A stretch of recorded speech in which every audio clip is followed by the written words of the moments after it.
अब ये वाला प्रश्न देखिए बेटा, क्या लिखा है कि निम्नलिखित का मान ज्ञात करो। हमें दिया हुआ साइन ऑफ साइन इनवर्स 5/13। ठीक है, तो क्वेश्चन को सोल्व कैसे करोगे? तो हम यहाँ पे देख रहे हैं कि यार यहाँ पे साइन लिखा हुआ है और यहाँ पे साइन इनवर्स लिखा हुआ है। ठीक है, तो ये हमारा sine of sine inverse X इस रूप का बन गया। ठीक है, और हमें पता है कि sine of sine inverse X X के बराबर होता है for all X belongs to sine की रेंज, यानी कि -1,1। ये बात हमें मालूम है। ठीक है, तो हम ये चेक करेंगे। सबसे पहले तो आप ये चेक करा करो कि यहाँ पे जो बाहर लिखा है क्या वही अंदर लिखा है कि नहीं लिखा है। पहले तो आप ये चेक करा करो। तो हम यहाँ पे देख रहे हैं कि यहाँ पे साइन लिखा है, यहाँ पे साइन इनवर्स लिखा है, जो बाहर लिखा है वही अंदर लिखा हुआ है ना, उसमें कोई दिक्कत नहीं है। ठीक है, अब आप ये चेक करो कि जो एक्स यहाँ पे लिखा हुआ है, क्या ये एक्स साइन की रेंज से बिलोंग करता है कि नहीं करता। ये जो एक्स आपने यहाँ पे लिखा है, क्या ये साइन की रेंज से बिलोंग करता है कि नहीं करता, ये आप चेक करिए। तो आप देख रहे हैं जी यहाँ पे 5/13 लिखा हुआ है। 5/13 कितना होता है, लगभग लगभग बता दीजिए। तो 5/13 आप कहेंगे सर ये तो, जैसे मान लीजिए कि 5 के साथ 6 लिखा होता तो 0.5 हो जाता। अब 6, अब यहाँ पे 6 तो लिखा नहीं, यहाँ पे तो 5 लिखा है। इसका मतलब 0.5 से भी छोटा है, यानी 0.4 समथिंग मान लो। तो यहाँ पे जो लिखा है वो 0.4 समथिंग है। अब मुझे ये बताइए कि क्या 0.4 समथिंग साइन की रेंज में आता है कि नहीं आता। आप कहें सर बिल्कुल आता है। -1 से 1 के बीच में -1 से 1 के बीच में 0.4 आता है कि नहीं आता। बिल्कुल आता है सर जी। कहने का मतलब ये है कि जो 5/13 है वो साइन की रेंज में आ रहा है। तो 5/13 अगर साइन की रेंज में आ रहा है तो साइन ऑफ साइन इनवर्स 5/13 किसके बराबर हो जाएगा, 5/13 के ही बराबर हो जाएगा। आ गया हमारा आंसर। समझ में आई मेरी बात, ये चीज थी। अगला क्वेश्चन देखो। अब मान लो कि आपको क्वेश्चन कुछ इस तरीके से दे दे, आपको कह दे कि बताइए यार साइन ऑफ साइन इनवर्स 13/5 इसका वैल्यू बताइए। तो आप क्या देखेंगे, आप ये देखेंगे कि क्या 13/5 साइन की रेंज में आ रहा है कि नहीं आ रहा। आप कहेंगे सर नहीं आ रहा, 13/5 तो ये हमारा 2 पॉइंट समथिंग हो गया, 2 पॉइंट समथिंग तो साइन की रेंज में आता ही नहीं है। तो अब क्या करें। तो अब आप में से कई बच्चे बोलेंगे कि सर अब हम इसको है ना इसकी रेंज में लेके आएंगे, है ना, ऐसे कई बच्चे बोलेंगे। लेकिन बेटा तुम इसको इसकी रेंज में ला ही नहीं सकते, ला ही नहीं सकते। क्यों सर जी। अरे एंगल्स में तो तुम ला सकते थे ना भाई। एंगल्स में तो क्या होता था कि जो उसकी मुख्य मुख्य शाखा होती थी, जो उसकी मुख्य शाखा होती थी उसमें सारी वैल्यूज आ जाती थी। अब बाहर कोई एंगल है, जैसे मान लीजिए कि मैं आपसे कह दूं कि साइन 150 डिग्री है, तो उसको तुम चेंज करके लिख सकते थे साइन 30 डिग्री। समझ रहे हो, एंगल्स को तुम कम ज्यादा कर सकते थे, नंबर्स को कम ज्यादा कैसे करोगे, पहली बात तो ये समझ लो, कर ही नहीं सकते तुम, है ना। तुम 2.5 को कुछ ऐसा लिख सकते हो क्या जिससे कि वो इसकी रेंज में आ जाए, आएगा ही नहीं। समझे। तो यहां पर जो अंक लिखा है तुम उसको उसकी रेंज में नहीं लेके आ सकते हो बेटा जी, वो फिक्स है। हाँ एंगल्स को आप लेके आ सकते हो।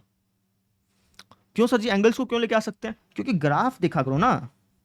जब हमने ग्राफ बनाया था तो हमने ग्राफ में देखा था कि ग्राफ कुछ इस तरीके से चलता फिरता रहता है। ठीक है, तो जो वैल्यू यहाँ पे आ रही है, मान लीजिए कि मैं आपसे पूछा कि लेट्स से कि 150 डिग्री पे वैल्यू बताइए, तो आप कहें सर 150 डिग्री पे जो वैल्यू आएगी वो हमारी ये वाला पॉइंट आएगा। समझो 150 डिग्री पे ये पॉइंट आता है ना। वही वैल्यू हमारी साइन 30 पे भी आती थी, है ना। एंगल्स पे क्या होता था कि बार बार रिपीट होती थी वैल्यू। लेकिन तुम संख्याओं को कैसे चेंज कर सकते हो, संख्या को तो तुम चेंज ही नहीं कर सकते बच्चे, है ना। समझ में आ गई मेरी बात। तुम्हें ये पता है कि भैया साइन की रेंज तो होती नहीं है, ये साइन की जो रेंज है वो तो हमारी -1 से 1 के बीच में होती है, वो तो होएगी नहीं ये चीज़। पहली बात तो यहाँ से समझ लो, है ना। तो इसका मतलब ये होगा कि कभी भी तुमसे अगर कोई ऐसा क्वेश्चन पूछ ले जिसमें ये जो वैल्यू है ये अगर बाहर वाले फंक्शन के परिसर से बिलोंग नहीं कर रही है, तो तुम इसको आगे सोल्व नहीं कर सकते हो। तुम कह सकते हो कि अपरिभाषित, है ना, ऐसे ऐसे लिख सकते हो तुम, या फिर लिख सकते हो संभव नहीं है ना, इसका सोल्यूशन जो है वो संभव नहीं है, ऐसे कह सकते हो। समझ में आ गई क्या ये चीज है। समझे। दूसरी बात तुम ये भी समझ सकते हो कि हमें पता है कि साइन इनवर्स के अंदर हम -1 से 1 के बीच के अंक ढाल सकते हैं, तो साइन इनवर्स के अंदर 13/5 तो ढलेगा ही नहीं। साइन इनवर्स के अंदर हम -1 से 1 के अंक ढाल सकते हैं, है ना। तो साइन इनवर्स के अंदर 13/5 कहाँ से ढल जाएगा भैया।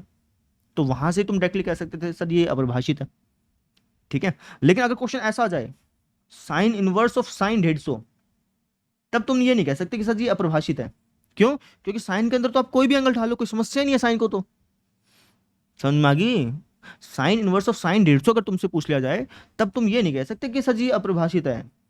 क्यों सर जी? क्योंकि साइन के अंदर तो आप कोई भी एंगल ढाल सकते हैं, लेकिन साइन इनवर्स के अंदर तो -1 से 1 के बीच के ही अंक जाएंगे।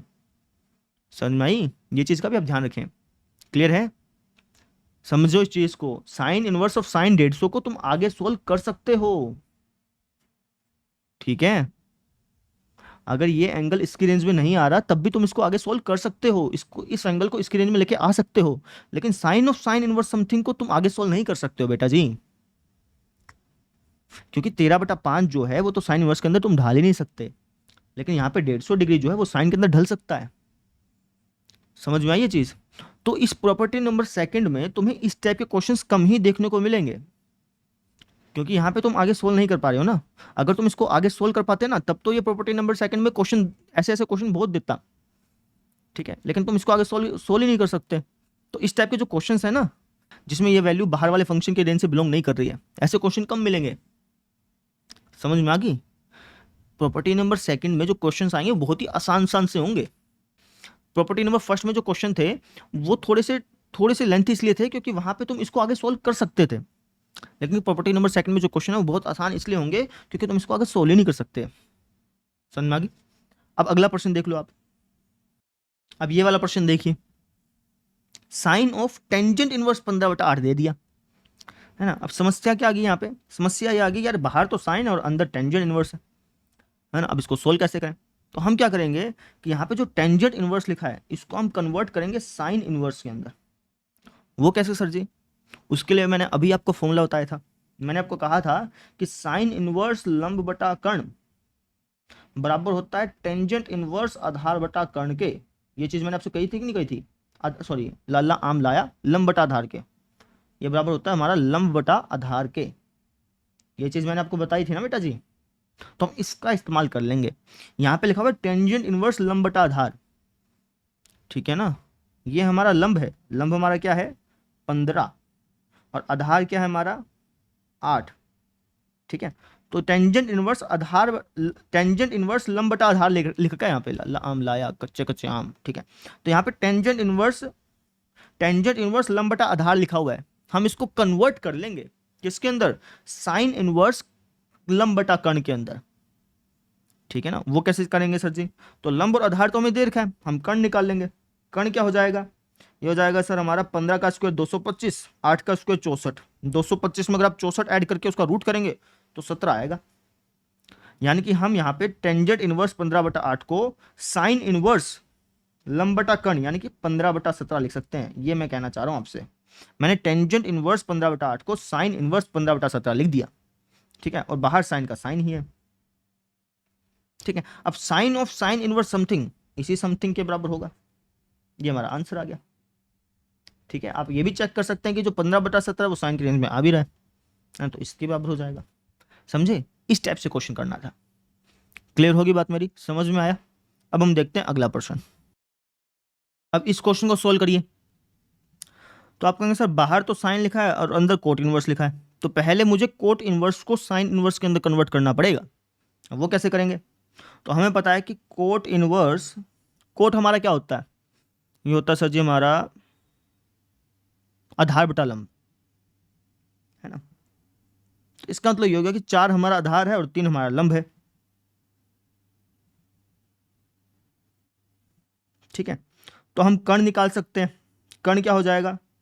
कर्ण हो जाएगा सर 4 का स्क्वायर 16, 3 का स्क्वायर 9, 16 और 9 25, 25 का रूट 5, है ना। तो हमने कर्ण निकाल लिया। तो हमें पता है कि कोट इनवर्स आधार बटा लंब को हम क्या लिख सकते हैं? हम लिख सकते हैं sir sine inverse, cot inverse आधार बटा लंब को हम क्या लिख सकते हैं? साइन इनवर्स लंब बटा कर्ण। लंब हमारा क्या है? लंब है जी 3 और कर्ण क्या है 5। समझे?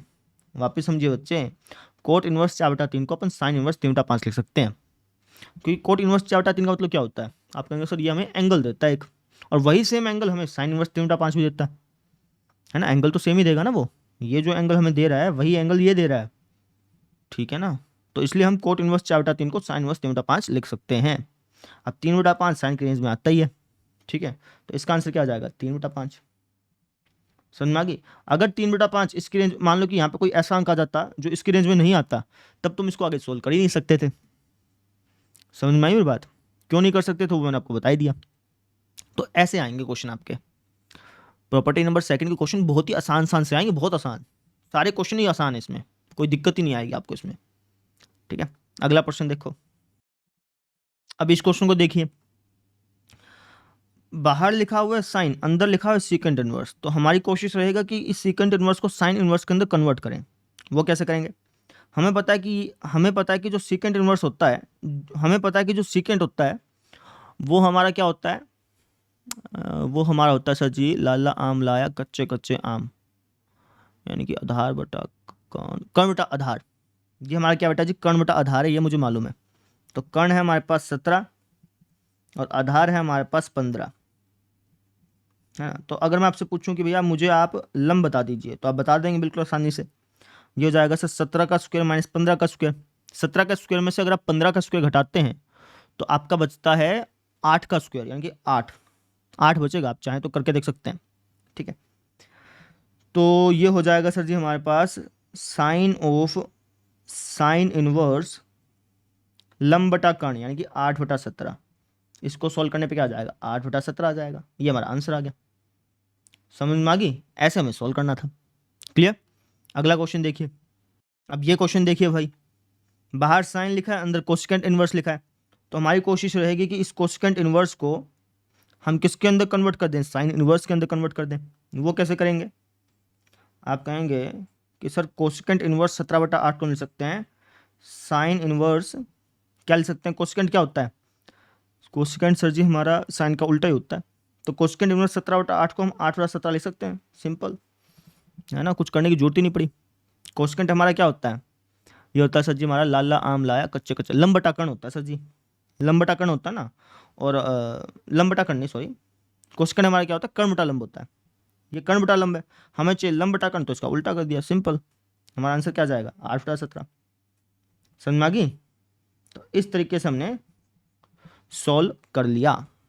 ठीक है, चलिए अब हम देखते हैं अगला प्रश्न। अब ये क्वेश्चन भी वैसे ही है जैसे पिछला प्रश्न था। यहाँ पे हमें कहा गया कि कोस ऑफ कोस इनवर्स 5/13, इसका मान बताओ। अब हम यहाँ पे देख रहे हैं कि जो 5/13 है वो कोस की रेंज में आता ही है। ठीक है, तो इसका आंसर क्या जाएगा, इसका आंसर आ जाएगा सर 5/13, सिंपल। अगला पार्ट देखिए, कोस ऑफ साइन इनवर्स 8/17, इसको सॉल्व करिए। तो आप कहेंगे सर इसको लिख सकते हैं कोस ऑफ कोस इनवर्स, क्या लिख सकते हैं, ये होता है सर हमारा लंब बटा कर्ण, है ना। तो आधार निकाल लेंगे अपन। आधार क्या हो जाएगा, फटाफट से बताइए, 15 हो जाएगा। तो हो जाएगा 15/17। इसको सॉल्व करने पे क्या आ जाएगा, 15/17। समझे? अगला प्रश्न देखिए। अब ये क्वेश्चन देखिए, कोस ऑफ टेंजेंट इनवर्स 3/4 लिखा हुआ है। तो इसको हम लिख सकते हैं cos of cos inverse tangent हमारा क्या होता है, लंब बटा लाला आम लाया कच्चे कच्चे आम, लंब बटा आधार। ये लंब बटा आधार है बेटा, तो हम कर्ण निकाल सकते हैं। कर्ण क्या हो जाएगा, 5 हो जाएगा सर जी। तो ये हो जाएगा सर जी हमारा 4/5। सोल्व करने पे क्या आ जाएगा, 4/5। समझे? अगला प्रश्न देखिए। अब इन 3 प्रश्नों को आप सोल्व करिएगा और दिमाग में ही सोल्व करिएगा। ठीक है ना, आप ऐसे मत करने लग जाइएगा कि यार इसको लंब मानेंगे, ऐसे मत करिएगा। लंब ऐसे लिखने की जरूरत नहीं है कि यार ये लंब है ये कर्ण है तो आधार ऐसे निकालेंगे, ऐसे मत करिए बच्चे। ये इतने क्वेश्चंस मैं आपको क्यों करवा रहा हूँ, इतने क्वेश्चन इसलिए करवा रहा हूँ कि आप दिमाग में कर पाएं। जैसे ये क्वेश्चन मैंने दिमाग में ही किया था, ये क्वेश्चन में दिमाग में किया था, ये क्वेश्चन में दिमाग में किया था, वैसे ही आपको ये 3 क्वेश्चन भी अपने दिमाग में ही सोल्व करने हैं। लिखना नहीं है कि भैया ये हमारा ये है, ये हमारा ये है, ऐसे मत करिए बेटा, दिमाग में फटाफट से सोल्व करिए। ठीक है, तो इन 3 क्वेश्चन को आप खुद ब खुद करिए, फटाफट से करिए, शाबाश। तो आई होप सो आपने कर लिया होगा। अब मैं आपको करवाता हूँ। देखो, कोस ऑफ कोट इनवर्स 15/8 लिखा है। ठीक है, तो इसको हम क्या लिख सकते हैं, cos of cos inverse, cot हमारा क्या होता है, ये होता है सर जी हमारा आधार बटा लंब, है ना, आधार बटा लंब। ठीक है, ठीक है, तो आधार बटा लंब हो गया। तो अगर ये आधार है ये लंब है तो कर्ण क्या हो जाएगा, आप कहेंगे सर कर्ण हो जाएगा इसका स्क्वायर जमा इसका स्क्वायर, यानी कि 17 बनेगा वो। ठीक है, तो कोस हमारा क्या होता है, आधार बटा कर्ण, है ना। तो हो जाएगा 15/17। सोल्व करने पे आंसर क्या आ गया, 15/17 आ गया। समझे? मैंने दिमाग में सोल्व किया, मैंने ऐसे लिखा नहीं कि यार ये आधार है, ऐसे नहीं लिखा, ना ही आपको लिखना है। दिमाग में सोल्व करिए फटाफट से। ठीक है, गलत मत कर दीजिएगा बस। अब जैसे ये क्वेश्चन है, तो कोस ऑफ सीकेंड इनवर्स 5/3, इसको मिल सकता हूँ कोस ऑफ कोस इनवर्स। सीकेंड क्या होता है, कोस का उल्टा ही होता है। तो 5/3 लिखा तो उसको 3/5 लिख दो, तो इसका आंसर आ जाएगा 3/5। फटाफट से हो गया आपका। कोस ऑफ कोसिकेंट इनवर्स 13/12, इसको मैं कर सकता हूँ, इसको लिखता हूँ कोस ऑफ कोस इनवर्स। कोसिकेंट क्या होता है हमारा, कर्ण बटा लंब, है ना। तो कर्ण ये है, लंब ये है, आधार क्या हो जाएगा, ये हो जाएगा सर 13 का स्क्वायर में से 12 का स्क्वायर घटाएंगे तो 5 का स्क्वायर यानी 5, है ना। तो ये हो जाएगा 5 बटा आधार बटा कर्ण होता है ना, 5/13। तो इसका आंसर आ जाएगा 5/13। समझे, ऐसे सोल्व करना है बेटा जी आपको। क्लियर हुआ कैसे किया। अब देखते हैं अगला प्रश्न। अब ये क्वेश्चन सोल्व करिए बेटा खुद ब खुद से, दिमाग में ही। आप कहेंगे sir tangent of tangent inverse 3/4, ये तो आसानी है सर जी, ये तो 3/4 आ जाएगा डायरेक्टली, इसमें तो कोई दिक्कत ही नहीं है। टेंजेंट ऑफ साइन इनवर्स 5/13, तो आप कहेंगे सर इसको मिल सकते हैं टेंजेंट ऑफ टेंजेंट इनवर्स, क्या लिखोगे सर, साइन होता है हमारा लंब बटा कर्ण, है ना। तो आधार निकाल लेंगे सर जी, आधार आएगा जी 12, ठीक है, डायरेक्टली पता चल रहा है ना। देखो 13 का स्क्वायर में से 5 का स्क्वायर घटाएंगे तो 12 का स्क्वायर ही बचेगा, फटाफट से पता चल गया, अंदाजा ही लग जाएगा तुमको यार। 5/13 अगर यहाँ पे लिखा है तो आधार तो 12 ही होना बेटा, ये तो दिमाग में फटाफट से क्लिक हो जाना चाहिए तुमको। ठीक है, ठीक है सर जी। तो टेंजेंट हमारा होता है टेंजेंट हमारा होता है लंब बटा आधार, है ना। तो लंब हमारा कितना बेटा जी, लंब है जी हमारा 5 और आधार कितना हो जाएगा 12, तो इसका आंसर आ गया 5/12। समझे, ऐसे सोल्व कर दिए। अब इस क्वेश्चन को सोल्व करिए, तो इसको मिल सकता है टेंजेंट ऑफ टेंजेंट इनवर्स। कोस होता है आधार बटा कर्ण, तो आधार क्या, आधार बटा कर्ण अगर ये है तो लंब क्या हो जाएगा, फटाफट से बताइए। अगर आधार 8 है, कर्ण 17 है, तो लंब क्या हो जाएगा, 15 हो जाएगा ना बेटा। साफ साफ पता चल, यही पैटर्न बार बार आ रहा है। 15/17 देता देता है, कई बार 8/17 देता है, तो यही पैटर्न बार बार आ रहा है। 15 आएगा ना, सिंपल बात पता चल रही है। ठीक है, तो ये हमारा हो जाएगा 15 बटे में लाला आम लाया, सॉरी माई मिस्टेक, लाला आम लाया लंब बटा आधार होता है ना। तो ये हो जाएगा हमारा लंब बटा आधार है ना, ठीक है, ठीक है भाई, कोई दिक्कत नहीं है। तो 15 बटा में आधार क्या 8, तो इसका आंसर आ गया 15/8। समझे, ये समस्या, ये सोल्यूशन है। क्लियर, अगला क्वेश्चन देखते हैं। अब इन 3 क्वेश्चंस को आप अपने आप सोल्व करिएगा दिमाग में फटाफट से, ठीक है। मैं इसके आंसर लिख देता हूँ। तो जो 4th क्वेश्चन आपका, उसका आंसर आ जाएगा आपका 5/12, है ना। 5th क्वेश्चन का आंसर आएगा आपका 5/12, ठीक है। और 6th क्वेश्चन का आंसर आएगा आपका 15/8। तो खुद सोल्व करिए दिमाग में ही, ठीक है। अब हम देखते हैं अगला प्रश्न। अब इसको सोल्व करना है बेटा, sine of cot inverse X, इसको सोल्व करना है। कैसे करोगे, आप कहेंगे सर बाहर साइन है, अंदर भी साइन बनाने की कोशिश करेंगे। वो कैसे करेंगे, आप कहेंगे sir sine of cot inverse X है ना, इसको अपन लिख सकते हैं sine of cot inverse X upon 1, हाँ है ना, बोलिए। बिल्कुल सर जी लिख सकते, क्या दिक्कत है। और कोट हमारा क्या होता है, कोट हमारा होता है सर जी आधार बटा लंब, है ना। तो आधार हमारा एक्स है और लंब हमारा 1 है, ठीक है ना। आधार हमारा क्या है, एक्स है, और लंब हमारा क्या है, 1 है। तो आधार अगर आपका x है, लंब अगर आपका 1 है, तो कर्ण बता दीजिए फटाफट से। आप कहेंगे सर इसका स्क्वायर करके इसका स्क्वायर करना पड़ेगा और उसका रूट करना पड़ेगा, तो ये कुछ ऐसा हो जाएगा सर जी। समझे कि नहीं, बिल्कुल, ठीक है। तो कर्ण हमारे पास क्या आ गया, ये आ गया, ठीक बात है। तो लिख दो बस यहाँ पे, ये हो जाएगा साइन ऑफ साइन इनवर्स लंब बटा कर्ण। लंब हमारा क्या है जी, x, लंब हमारा क्या है 1, ठीक है ना। लंब हमारा है 1 और कर्ण हमारा क्या है √x²+1। तो इसको सॉल्व करने पे क्या आ जाएगा, 1 में √x²+1। ये हमारा आंसर आ गया बच्चे।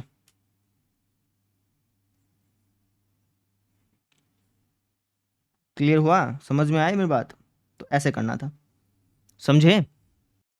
तो ये इसका सेकंड पार्ट है, इसको आप खुद ब खुद ट्राई करना, जैसे ये किया है ना वैसे ये करना है, ठीक है। तो इसको आप खुद ट्राई करें, इसका आंसर मैं आपको बता देता हूँ। तो इसका जो आंसर आएगा वो आएगा 1 में √x²+1। इसको खुद ब खुद ट्राई कर लेना आप, ठीक है। अगला क्वेश्चन देखते हैं। अब ये वाला प्रश्न देखो बेटा, यहाँ पे लिखा है कोस साइन इनवर्स 1/4 जमा सीकेंड इनवर्स 4/3, इसको हमें सोल्व करना है, ठीक है। तो खुद ब खुद ट्राई करिए पहले, उसके बाद मैं कराता हूँ। देखिए, तो यहाँ पर अगर आप ध्यान से देखें तो ये कोस ए प्लस बी कुछ ऐसा दिखाई दे रहा है, ठीक है। इसको अगर मैं ए मान लूँ, इसको अगर मैं बी मान लूँ, तो ये कोस ए प्लस बी जैसा दिखाई दे रहा है। और कोस ए प्लस बी का फॉर्मूला हमें मालूम है, ये होता है कोस बी माइनस साइन ए साइन बी। बस अब इसको सॉल्व कर लीजिए, आपका आंसर आ जाएगा। समझे कैसे किया मैंने? इसको ए बोल दिया, इसको बी बोल दिया, तो ये कोस ए प्लस बी जैसा फॉर्मूला बन रहा था, तो ये कुछ ऐसा हो गया, है ना। अब इसको सिंप्लीफाई कर लेंगे, हमारा आंसर आ जाएगा, ठीक है। करते हैं, तो हो जाएगा कोस ऑफ साइन इनवर्स 1/4 को क्या लिख सकते हैं? हम लिख सकते हैं सर कोस इनवर्स, साइन होता हमारा लंब बटा कर्ण, यानी लंब अगर 1 है, कर्ण अगर 4 है, तो आधार कितना हो जाएगा? ये हो जाएगा सर हमारा 16 माइनस √15, ठीक है। तो ये कुछ ऐसा हो जाएगा। अब ऐसे ही यहाँ पे इसको क्या लिख सकते हो? कोस ऑफ कोस इनवर्स 3/4, क्योंकि सीकेंड तो कोस का उल्टा ही होता है ना, तो ऐसा हो गया, माइनस ये तो सेम का सेम लिख दो, इसमें तो कोई दिक्कत ही नहीं है, ठीक है। ओके, माय मिस्टेक, मैंने मिस्टेक कर दी कुछ यहाँ पर। यहाँ पर साइन इनवर्स 4/3 नहीं आएगा, यहाँ पर सीकेंड इनवर्स 4/3 आएगा, ठीक है। अब इसको सॉल्व कर लीजिए। तो इसको मैं क्या लिख सकता हूँ? इसको लिख सकता हूँ साइन ऑफ साइन इनवर्स 4/3 को क्या लिख सकते हैं?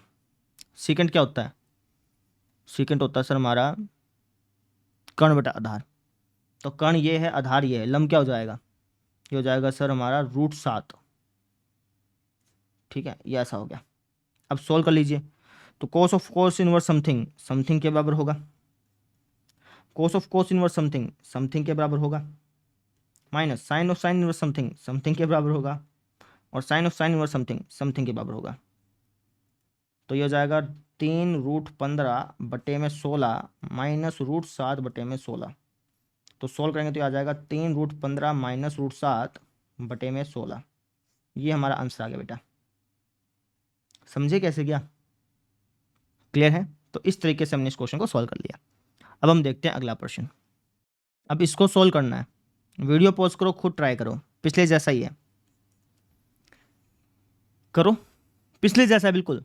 यहाँ पे साइन ए प्लस बी वाला फॉर्मूला लगा के सिंप्लीफाई कर लेना, आंसर आ जाएगा, ठीक है।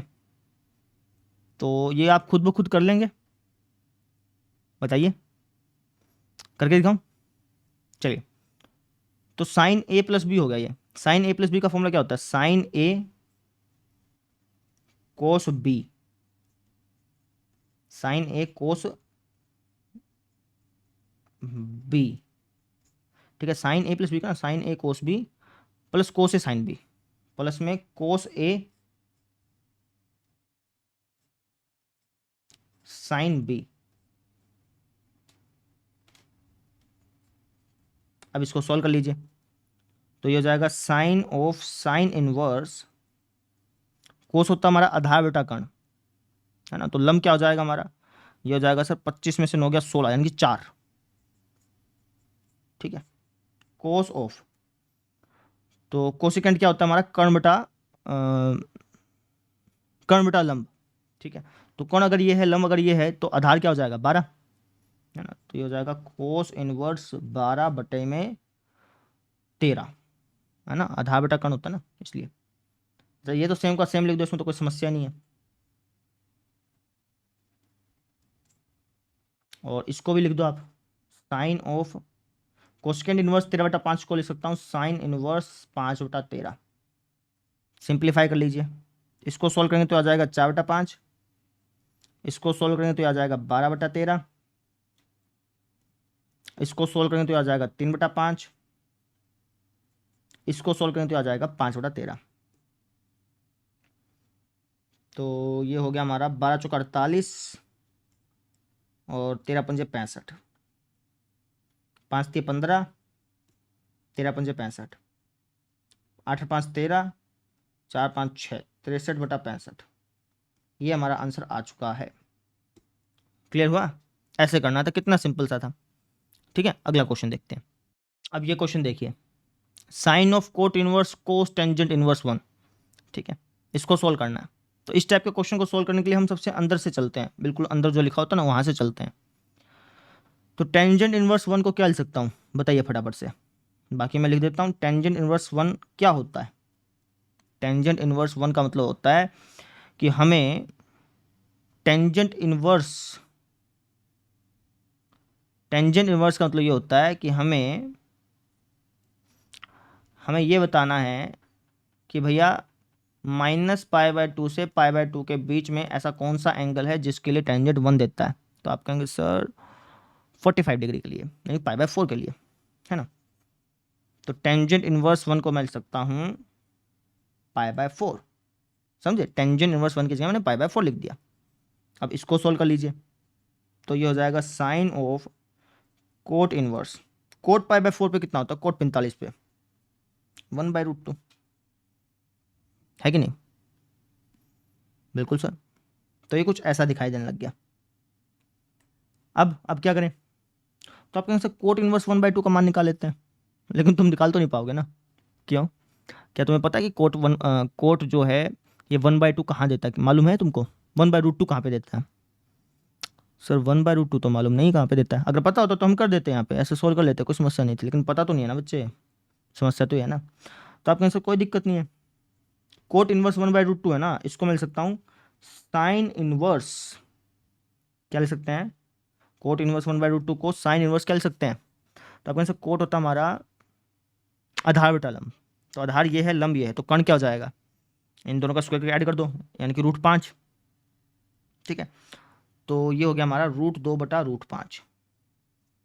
समझे, ऐसा हो गया। हाँ, अब इसको मैं सोल्व कर सकता हूँ, हमें पता है sine of sine inverse something इसी समथिंग के बराबर होगा। ये हमारा आंसर आ गया। चाहे तुम इसको ऐसे लिख लो, चाहे तुम इसको ऐसे लिख लो। समझ में आई, तो ये आपका आंसर आ चुका है। समझे कैसे किया, क्लियर। अगला उदाहरण देखते हैं। तो अब ये वाला उदाहरण देखिए बेटा, क्या क्या कि सिद्ध करो। क्या सिद्ध करना है, हमें सिद्ध करना है कि सीकेंट स्क्वायर टेंजेंट इनवर्स 2 जमा में कोसेकेंट स्क्वायर कोट इनवर्स 3 ये बराबर होता है 15 के। ठीक है, तो कैसे सिद्ध करें, तो आप कहेंगे सर सबसे पहले इसको सोल्व कर लो। ठीक है, अच्छा एक बात आपको पता होनी चाहिए कि जैसे मान लीजिए कि मैंने लिख दिया सीकेंट स्क्वायर एक्स, कुछ ऐसे लिख दिया, या फिर अगर मैं लिख दूं सीकेंट एक्स का होल स्क्वायर, ये दोनों बातें सेम है बेटा। ठीक है, सीकेंट स्क्वायर एक्स बोलो या फिर सीकेंट एक्स का होल स्क्वायर बोलो, ये दोनों बातें सेम होती हैं। ठीक है ना। हाँ, इनवर्स में ये चीज काम नहीं करती है। आप ये नहीं बोल सकते कि सीकेंट इनवर्स एक्स और सीकेंट एक्स का इनवर्स ये सेम नहीं होता है। ठीक है ना, अगर हम सीकेंट स्क्वायर एक्स और सीकेंट एक्स का होल स्क्वायर देखें तो ये दोनों बराबर हैं, लेकिन सीकेंट इनवर्स एक्स और सीकेंट एक्स का होल इनवर्स ये चीज सेम नहीं है। इस चीज का विशेष रूप से ध्यान रखें, क्योंकि यहाँ पे जो 2 है ना ये बेसिकली पावर में है। ठीक है, लेकिन जो यहाँ पे माइनस में लिखा है ये पावर को रिप्रेजेंट नहीं कर रहा है, ये इनवर्स के सिंबल को रिप्रेजेंट कर रहा है। तो इसलिए सीकेंट इनवर्स एक्स और सीकेंट एक्स का होल इनवर्स ये सेम नहीं होता है। ठीक है, लेकिन ये सेम होता है। क्लियर, तो सेम चीज यहाँ पे है, यहाँ पे लिखा हुआ है सीकेंट स्क्वायर एक्स, इस पूरे को एक्स बोल दो, तो सीकेंट स्क्वायर एक्स को मैं लिख सकता हूं सीकेंट एक्स का होल स्क्वायर। तो मैंने इसको ऐसा लिख दिया, जो चीज यहां पे लिखी हुई थी इसको मैंने ऐसा लिख दिया। सेम चीज हम इसके साथ कर लेते हैं, तो ये हो जाएगा कोसिकेंट एक्स का होल स्क्वायर। समझे, मैंने इसको ऐसा लिख दिया और इसको ऐसा लिख दिया। ठीक है ना, मैं क्या कर रहा हूँ, लेफ्ट हैंड साइड को सोल्व कर रहा हूँ। मुझे लेफ्ट हैंड साइड को राइट हैंड साइड के बराबर दिखाना है ना, तो मैंने लेफ्ट हैंड साइड ले ली और उसको मैंने ऐसा लिख दिया। ठीक है, अब सोल्व कर लेते हैं। तो सीकेंट ऑफ टेंजेंट इनवर्स 2, इसको मैं क्या लिख सकता हूँ, इसको लिख सकता हूँ secant of secant inverse tangent क्या होता है? टेंजेंट होता है लंब बटा आधार, यानी कि लंब है 2 और आधार है 1। लंब अगर 2 है, आधार अगर 1 है, तो कर्ण हम निकाल सकते हैं। कर्ण क्या हो जाएगा? 2 का स्क्वायर जमा 1, यानी कि √5 हो गया बेसिकली कर्ण। ठीक है ना। सीकेंट क्या होता है? सीकेंट होता है हमारा कर्ण बटे में लंब, है ना। तो √5 बटे में सीकेंट, सॉरी माय मिस्टेक, कर्ण होता है हमारा कर्ण बटे में आधार होता है, सॉरी, है ना। तो √5 बटे में 1 आएगा। सीकेंट है ना, सीकेंट क्या होता है? कर्ण बटा आधार होता है। सीकेंट कोस का उल्टा होता है ना, तो इसलिए सीकेंट क्या होता है? कर्ण बटा आधार। तो कर्ण तो हमारा √5 आ गया था और आधार हमारा क्या है? 1 है। तो ये हो गया सीकेंट इनवर्स √5/1। समझ में आ गई। सीकेंट ऑफ टेंजेंट इनवर्स 2/1 को मैं सीकेंट ऑफ सीकेंट इनवर्स √5/1 लिख सकता हूँ, ये मैं कहना चाह रहा हूँ। सेम चीज इसके साथ कर लेंगे, तो ये हो जाएगा cosecant of cosecant inverse. Cot हमारा क्या होता है? कोट होता है आधार बटा लंब, यानी आधार 3 है और लंब 1 है। आधार अगर 3 है, लंब अगर 1 है, तो कर्ण क्या हो जाएगा? ये हो जाएगा सर हमारा √10, है ना। और कोसिकेंट हमारा क्या होता है? ये होता है सिर्फ हमारा कर्ण बटा लंब। ठीक है ना। तो ये हो जाएगा जी हमारा कर्ण बटा लंब। कितना है? लंब है जी 1। ठीक है ना। तो √10/1 ऐसा हो गया। समझ में आ गई। अब इसको सोल्व कर लीजिए। Secant of secant inverse something, something के बराबर होता है √5/1 कहो या √5 कहो, बात एक ही है। ठीक है, इसका होल स्क्वायर। सेम चीज इसके साथ हो जाएगी, ये हो जाएगा √10 का होल स्क्वायर। तो √5 का होल स्क्वायर 5, √10 का होल स्क्वायर 10, 10 और 5 आ गया 15। और राइट हैंड साइड में हमें 15 ही चाहिए था, जो कि हमने प्रूफ कर दिया। समझे। तो इस तरीके से हमने इस प्रश्न को सोल्व किया। आई होप सो आपको समझ में आ गया होगा। इसका एक पार्ट और है, वो भी मैं आपको करा देता हूँ। अब इस क्वेश्चन को आप खुद ब खुद ट्राई करिए, वीडियो पॉज करिए और खुद ब खुद एक बार इसको ट्राई करिए। तो हाई होप सो आपने कर लिया होगा। ठीक है, तब मैं आपको करवा देता हूँ। तो यहाँ पे लिखा है टेंजेंट स्क्वायर सीकेंट इनवर्स 2। तो इसको लिख सकते हैं टेंजेंट ऑफ सीकेंट इनवर्स 2 का होल स्क्वायर। सेम चीज इसके साथ कोट ऑफ कोसिकेंट इनवर्स 3 का होल स्क्वायर। ठीक है। तो टेंजेंट ऑफ सीकेंट इनवर्स 2, इसको हम सकते हैं tangent of tangent inverse. Secant हमारा क्या होता है? सीकेंट हमारा होता है सर जी हमारा कर्ण बटा आधार। ठीक है। तो कर्ण अगर हमारा 2 है, आधार अगर हमारा 1 है, तो लंब हमारा क्या हो जाएगा? लंब हो जाएगा सर जी हमारा यहाँ से इसके स्क्वायर में से इसका स्क्वायर माइनस कर दो और फिर उसका रूट कर दो, यानी कि √3। अब टेंजेंट हमारा होता है लंब बटा आधार, यानी कि √3/1 ऐसा हो गया। ठीक है, इसको मैं बैंगनी रंग से लिख देता हूँ भाई। समझ में आ गई। तो ये कुछ ऐसा दिखाई देगा आपको। टेंजेंट ऑफ सीकेंट इनवर्स 2 को मैं टेंजेंट ऑफ टेंजेंट इनवर्स √3 लिख सकता हूँ, ये मैं कहना चाह रहा हूँ। समझ में आ गई क्या? प्लस में सेम चीज इसके साथ कर लो। ठीक है, तो यहाँ से एक बार मैं मिटा देता हूँ, थोड़ा सा साफ कर देता हूँ इसको।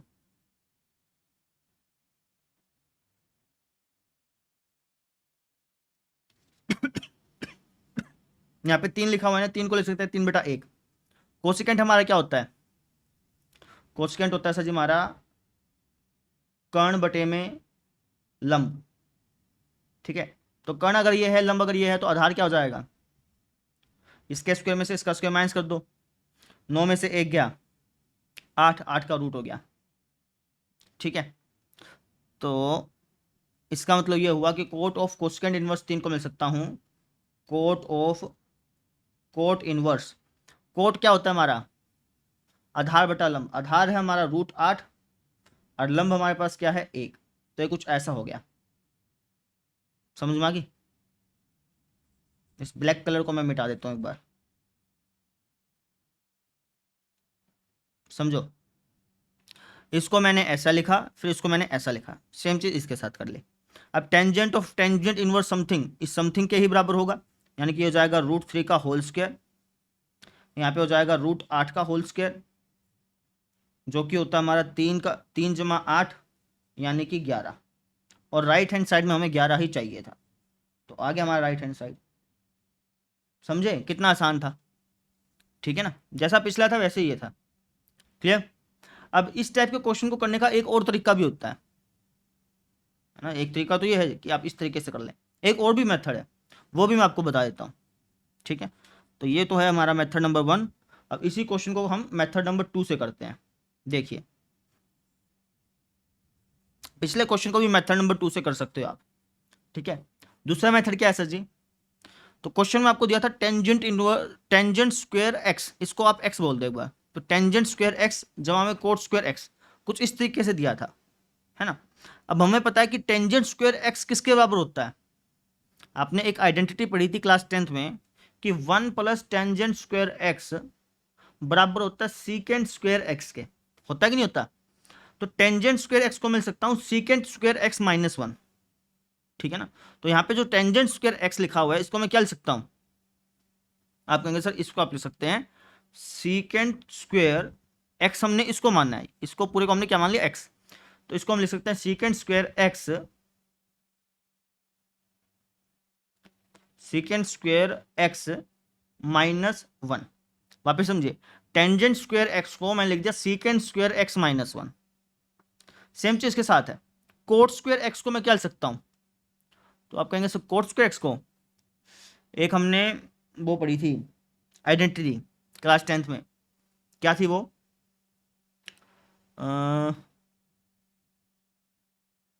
1 प्लस कोट स्क्वायर एक्स थी। ठीक है ना, वो थी 1 प्लस कोट स्क्वायर एक्स बराबर होता है कोसिकेंट स्क्वायर एक्स के। ये हमने आइडेंटिटी पढ़ी थी क्लास 10th में, तो उसी का हम यहाँ पे इस्तेमाल करेंगे। इसको आप एक्स बोल दो एक बार के लिए। तो एक कोट स्क्वायर एक्स लिखा हुआ है, तो कोट स्क्वायर एक्स को क्या लिख सकता हूँ? कोट स्क्वायर एक्स को लिख सकता हूँ sir cosecant square x minus 1। तो यहाँ पर जो ये लिखा हुआ ना कोट स्क्वायर एक्स, इसको मैं क्या लिखता हूँ? कोसिकेंट स्क्वायर एक्स, एक्स माने हैं इसको, ठीक है ना, माइनस 1 ऐसा लिख दिया। समझ में आ गई? टेंजेंट स्क्वायर एक्स को लिख दिया secant square x minus 1, coat square x को लिख दिया कोसिकेंट स्क्वायर एक्स माइनस 1। समझ में आया? अब इसको सॉल्व कर लो। तो सीकेंट ऑफ सीकेंट इनवर्स 2 क्या हो जाएगा? 2 हो जाएगा और इसके ऊपर होल स्क्वायर लगेगा क्योंकि यहाँ पे स्क्वायर है, माइनस 1 का माइनस 1। सेम चीज यहाँ पे ये हो जाएगा 3 का होल स्क्वायर माइनस 1। तो सॉल्व कर लीजिए, 4 माइनस 1 जमा 9 माइनस 1, 4 में से गया 3 जमा में 9 में से गया 8, 8 3 11। तो इस तरीके से भी हम क्वेश्चन को सोल्व कर सकते थे। समझे? पिछले वाले क्वेश्चन को भी आप मेथड 2 से सोल्व कर सकते हो। कहने का मतलब यह है कि एक क्वेश्चन को करने के अलग अलग मेथड हो सकते हैं। ठीक है, तो इस तरीके से हमने कर लिया। क्लियर हुआ? अब हम देखते हैं अगला प्रश्न। अब इस क्वेश्चन को आप खुद ब खुद ट्राई करिए। आपको लेफ्ट साइड को राइट साइड के बराबर दिखाना है, तो खुद करिए, मैं करवा देता हूँ। ठीक है, तो मैंने आपको कहा था कि हमें ना इस टाइप के क्वेश्चन में बिल्कुल अंदर से स्टार्ट करते हैं, जो यहाँ पे अंदर लिखा हुआ है। ठीक है, तो मैं लेफ्ट हैंड साइड ले लेता हूँ। ठीक है, मुझे लेफ्ट हैंड साइड को राइट हैंड साइड के बराबर दिखाना है ना, तो मैंने लेफ्ट हैंड साइड ले ली। अब यहाँ पे लिखा हुआ है tangent inverse x. Tangent inverse X को हम कोस इनवर्स एक्स के अंदर चेंज करने की कोशिश करेंगे, कोस इनवर्स के अंदर चेंज करने की कोशिश करेंगे। वो कैसे करेंगे वो देख लीजिए। तो ये हो जाएगा हमारा sine of cot inverse of cos of tangent inverse X को लिख सकते हैं कोस इनवर्स, क्या लिख सकते हैं? टेंजेंट इनवर्स एक्स अपॉन 1 को हम कोस इनवर्स के रूप में कैसे लिख सकते हैं? तो आप कहेंगे सर टेंजेंट होता है हमारा लंब बटा आधार, यानी कि एक्स तो है हमारा लंब और एक है हमारा आधार। लंब है हमारा एक्स और आधार है हमारा एक। ठीक है, तो लंब अगर एक्स है आधार अगर एक है तो कर्ण क्या हो जाएगा? ये हो जाएगा अंडर रूट एक्स स्क्वायर जमा 1। ठीक है, तो टेंजेंट स्क्वायर एक्स को अपन क्या लिख सकते हैं? टेंजेंट स्क्वायर एक्स को अपन लिख सकते हैं कोस इन टेंजेंट इनवर्स एक्स को अपन क्या लिख सकते हैं? कोस इनवर्स आधार बटा कर्ण। आधार हमारे पास क्या है? एक, और कर्ण हमारे पास क्या है? ये। समझ में आई मेरी बात? वापिस समझिएगा,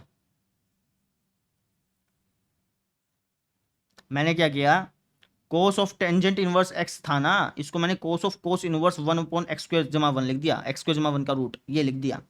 समझ में आया? अच्छा जी, अब इसको आगे सोल्व कर लीजिए। ये हो जाएगा sine of cot inverse of cos inverse something, इसी समथिंग के बराबर होता है, तो ये कुछ ऐसा हो गया।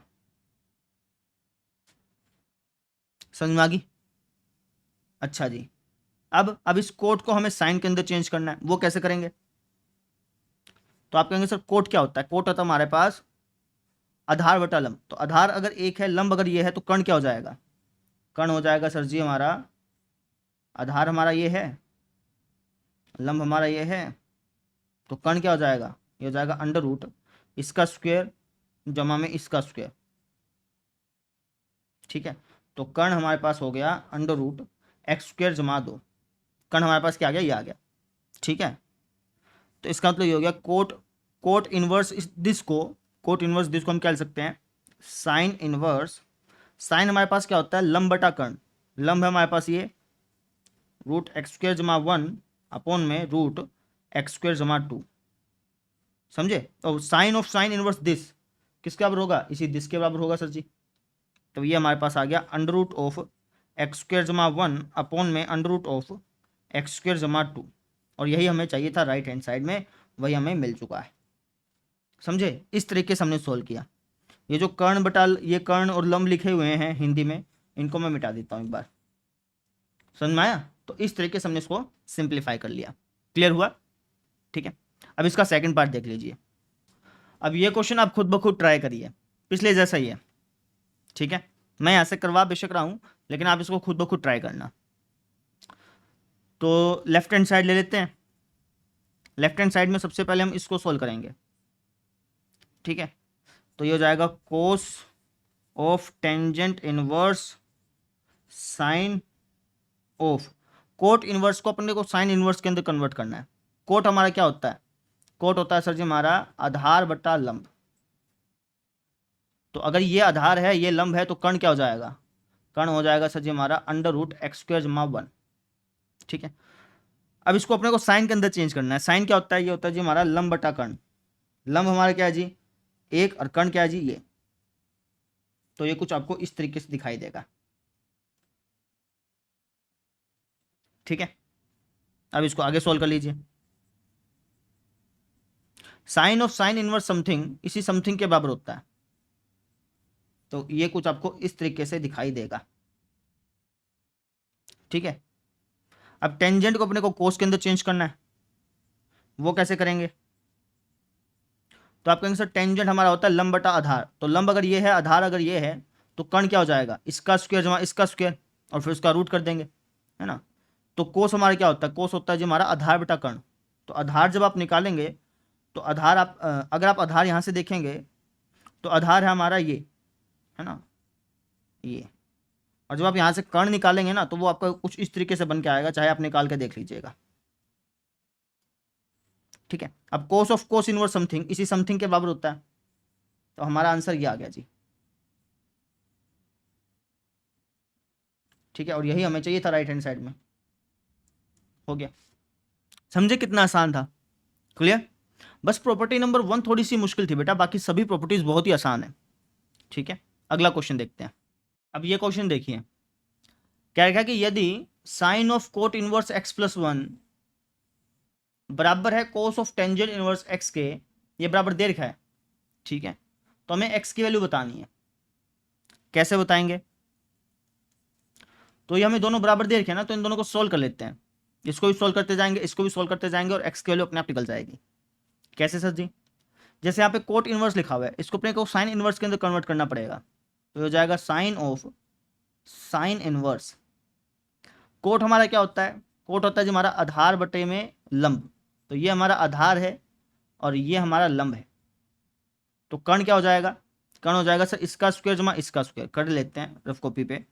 कर्ण हो जाएगा सी हमारा अंडर रूट इसका स्क्वायर एक्स प्लस 1 का होल स्क्वायर करेंगे तो क्या आएगा? एक्स स्क्वायर जमा 1 जमा 2x जमा में इसका स्क्वायर। तो कर्ण हमारे पास फाइनली हो गया अंडर रूट एक्स स्क्वायर जमा में 2x प्लस में 2। ठीक है, तो साइन हमारा क्या होता है? लंब बटा कर्ण। तो लंब हमारा 1 और कर्ण हमारे पास ये निकल के आया है। ठीक है, सेम चीज इसके साथ करेंगे। कोस ऑफ ये जो टेंजेंट इनवर्स है, इसको अपने को कोस इनवर्स के अंदर कन्वर्ट करना पड़ेगा। टेंजेंट इनवर्स को हमने को कोस इनवर्स के अंदर कन्वर्ट करना पड़ेगा। वो कैसे करेंगे? टेंजेंट हमारा होता है लंब बटा आधार। तो ये है लंब और ये है हमारा आधार। तो कर्ण निकाल लेंगे, कर्ण आ जाएगा एक्स स्क्वायर जमा 1 का रूट, है ना। ये तो आसानी से निकल गया। तो हो जाएगा कोस इनवर्स आधार बटे में कर्ण। तो ये कुछ ऐसा हो गया, ठीक है। अब sine of sine inverse something इसी समथिंग के बराबर होता है, तो ये हमारा ऐसा बन के आ गया। अब कोस ऑफ कोस इनवर्स समथिंग इसी समथिंग के बराबर होता है, तो ये हमारा कुछ ऐसा बन के आ गया, ठीक है। अब क्रॉस मल्टीप्लाई कर लो, तो ये कुछ आपको इस तरीके से दिखाई देगा।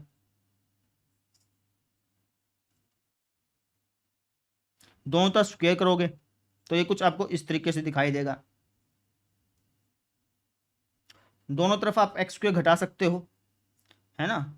और इस 2 को मैं इस तरफ ले आता हूं, तो यहां से हमारे पास एक्स की वैल्यू क्या आ जाएगी, -1/2। ये हमारे पास एक्स की वैल्यू आ गई, समझे। ऐसे करना था, आसान था ना, तो कुछ दिक्कत ही नहीं इसमें, ठीक है। अब हम देखते हैं अगला उदाहरण। अब ये क्वेश्चन देखिए बेटा, क्या क्या कि x का मान ज्ञात करें। हमें x का मान ज्ञात करना है बेटा। क्वेश्चन हमारा कोस ऑफ टेंजेंट इनवर्स x बराबर साइन ऑफ कोट इनवर्स 3/4, और हमें x की वैल्यू ज्ञात करनी है। कैसे करेंगे, तो आप कहेंगे sir cos of tangent inverse x है ना, इसको हम लिख सकते हैं कोस ऑफ कोस इनवर्स। इस टेंजेंट इनवर्स को कोस इनवर्स के अंदर तब्दील कर देते हैं। वो कैसे करेंगे सर, टेंजेंट होता है जो हमारा लंब बटे में आधार, यानी लंब अगर x है और आधार हमारा क्या है 1 है, तो लंब अगर x है आधार अगर 1 है तो हम कर्ण निकाल सकते हैं। कर्ण हमारे पास क्या आ जाएगा, कर्ण हमारे पास आ जाएगा सर √x² + 1, ठीक है। और कोस हमारा क्या होता है, कोस होता है हमारा आधार बटा कर्ण, तो आधार हमारा 1 है, समझे। मैंने टेंजेंट इनवर्स x को कोस इनवर्स के अंदर कन्वर्ट कर लिया, तो कुछ ऐसा दिखाई देने लग गया। बराबर यहाँ पर भी सेम चीज कर लो, साइन ऑफ साइन इनवर्स, ये जो कोट इनवर्स 3/4 है इसको मैं साइन इनवर्स के अंदर कन्वर्ट कर लूंगा। कोट हमारा क्या होता है, कोट होता है हमारा आधार बटा लंब, यानी कि 3 आधार है और 4 लंब है, तो हमारा कर्ण क्या हो जाएगा 5 हो जाएगा। साइन हमारा क्या होता है लंब बटा कर्ण, यानी कि 4/5, समझे। अब इसको सोल्व कर लीजिए, तो ये जाएगा 1/√x² + 1 बराबर 4/5। क्रॉस मल्टीप्लाई, दोनों तरफ स्क्वायर,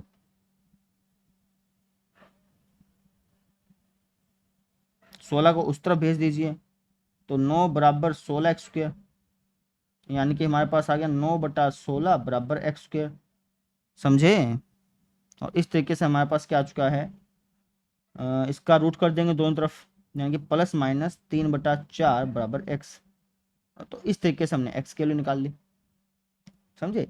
तो ऐसे करना था।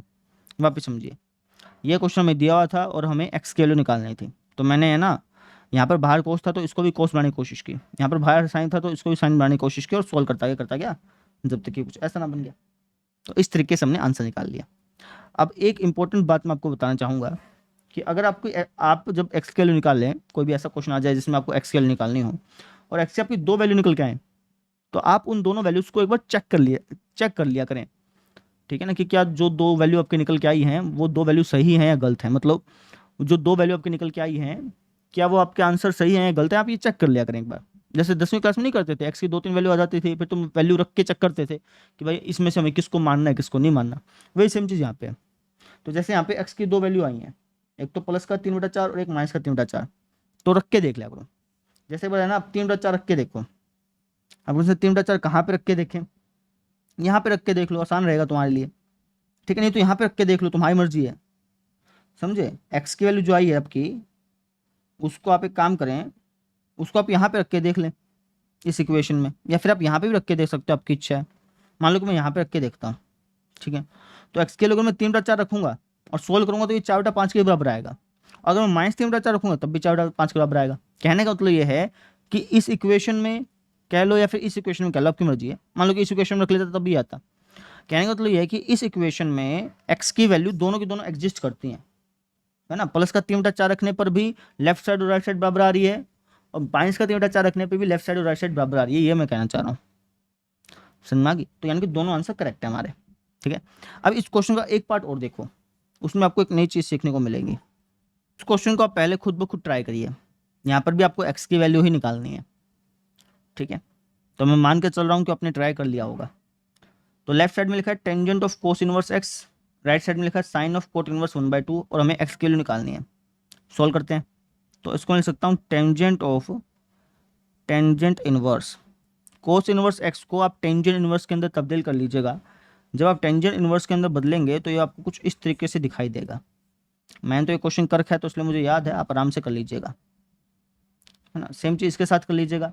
जब आप इसको बदलेंगे तो ये कुछ आपको इस तरीके से दिखाई देगा। तो tangent of tangent inverse this इसी दिस के बराबर हो जाएगा। Sine of sine inverse this इसी दिस के बराबर हो जाएगा। क्रॉस मल्टीप्लाई कर लो या फिर एक काम करो, दोनों तरफ स्क्वायर कर लो। दोनों तरफ स्क्वायर करोगे तो कुछ ऐसा दिखाई देगा, है ना। अब क्रॉस मल्टीप्लाई कर लो तो आपको कुछ इस तरीके से दिखाई देगा, ठीक है। ठीक है सर जी, इसको उस तरफ भेज दो। तो जब आप इसको उस तरफ भेजेंगे तो यह हो जाएगा 5 बराबर 9 x²। 5/9 बराबर x², यानी कि √5/3 बराबर x और प्लस माइनस लगेगा। अब यहाँ पे x की 2 वैल्यू आ गई और मैंने आपको बताया था कि अगर किसी क्वेश्चन में x की दो वैल्यू आ जाए तो आप उन दोनों वैल्यूज़ को एक बार क्वेश्चन के अंदर रख के चेक कर लिया करें। तो सेम चीज़ हम यहाँ पे करेंगे। तो जब मैं प्लस का √5/3 को इस क्वेश्चन के अंदर ढालूंगा, इस इक्वेशन के अंदर ढालूंगा, तो लेफ्ट साइड और राइट साइड बराबर आएगी। चलिए आप ढाल के देख लो, एक्स की जगह प्लस का √5/3 ढालो, आपको लेफ्ट साइड और राइट साइड बराबर देखने को मिलेगी। मैं आपको ढाल के दिखा देता हूँ। तो अगर मैं √5/3 यहाँ पे ढालता हूँ एक्स की जगह, तो ये जाएगा 1 - 5/9 हो जाएगा, ठीक है, जो कि होता है 4/9। और 4/9 का रूट करेंगे तो आएगा 2/3। क्या आएगा 2/3, और यहाँ पे रूट में है √5/3, तो 3 से 3 कट के लेफ्ट साइड कहने का मतलब ये है कि लेफ्ट साइड बन जाएगी 2/√5 और राइट साइड में भी 2/√5 है। लेकिन जब मैं एक्स के वैल्यू माइनस का √5/3 यहाँ पे ढालूंगा ना, तो लेफ्ट साइड अलग आएगी बेटा और राइट साइड अलग आएगी। समझिए मेरी बात, मैं ये कहना चाह रहा हूँ कि अगर मैं एक्स की वैल्यू प्लस का √5/3 इसके अंदर ढालता हूँ तब तो लेफ्ट साइड और राइट साइड बराबर आ रही है। इसके अंदर ढालने का मतलब ये है कि आप इसके अंदर ढाल रहे हो, समझ लो। असल मैंने तो हम इसके अंदर ढालते हैं, लेकिन क्वेश्चन को आसान बनाने के लिए, आसानी से सोल्व करने के लिए मैं डायरेक्टली इसमें बोल देता हूँ आपको। क्वेश्चन का मतलब क्या होता है, क्वेश्चन का मतलब ये हुआ ना जो क्वेश्चन में दी थी क्वेश्चन, है ना। असल में तो आप इसमें ढाल के देखते हैं, लेकिन आसानी से समझाने के लिए मैं इसमें ढाल देता हूँ बेटा, कोई फ़र्क आता नहीं है वैसे, ठीक है। तो जब मैं एक्स के लिए -√5/3 ढालूंगा ना, तब लेफ्ट साइड और राइट साइड बराबर नहीं आएगी। चाहे आप ढाल के देख लीजिए, यहाँ पे नेगेटिव आएगा, यहाँ पे पॉजिटिव आएगा, तो बराबर नहीं आ पाएगी। तो मैं यहाँ पे क्या कहूँगा, मैं यहाँ पे कहूँगा कि यहाँ जब मैं x की वैल्यू -√5/3 रख रहा हूँ तो जो लेफ्ट साइड है वो बराबर नहीं आ रही राइट हैंड साइड के। तो मैं ये कह सकता हूँ कि जो x की वैल्यू होगी सिर्फ एक ही होगी। कौन सी होगी, ये वाली। ये हमारा आंसर आ गया, समझे। इस तरीके से हमने इस क्वेश्चन को सॉल्व किया। आई होप सो आपको समझ में आ गया होगा। अब हम देखते हैं अगला प्रश्न। अब ये क्वेश्चन देखिए बेटा, क्या है कि यदि x बराबर है इसके, ठीक है ना, ठीक है, तो हमें क्या करना है। अच्छा, और भी तरीका है। और y बराबर किसके है, y बराबर है secant of cot inverse sine of tangent inverse cosecant of cos inverse A के।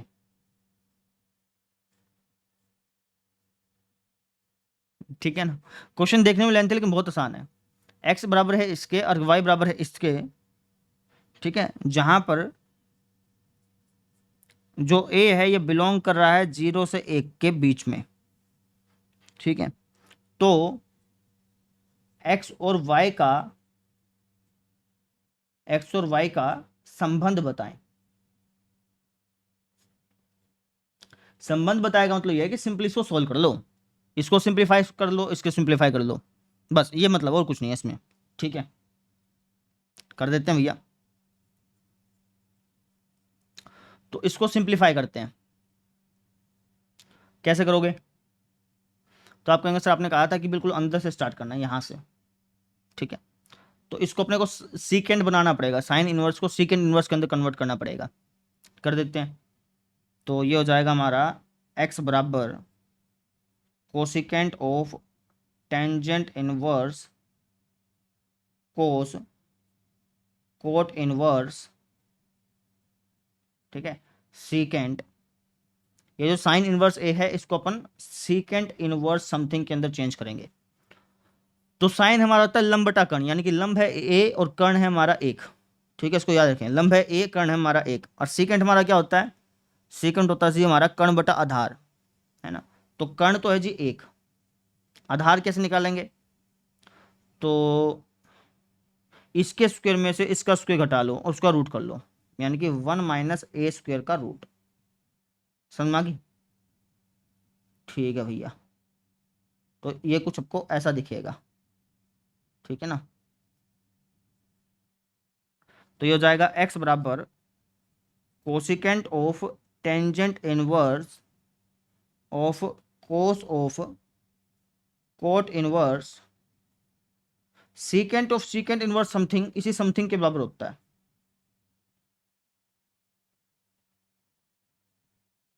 ऐसा हो गया, ठीक है।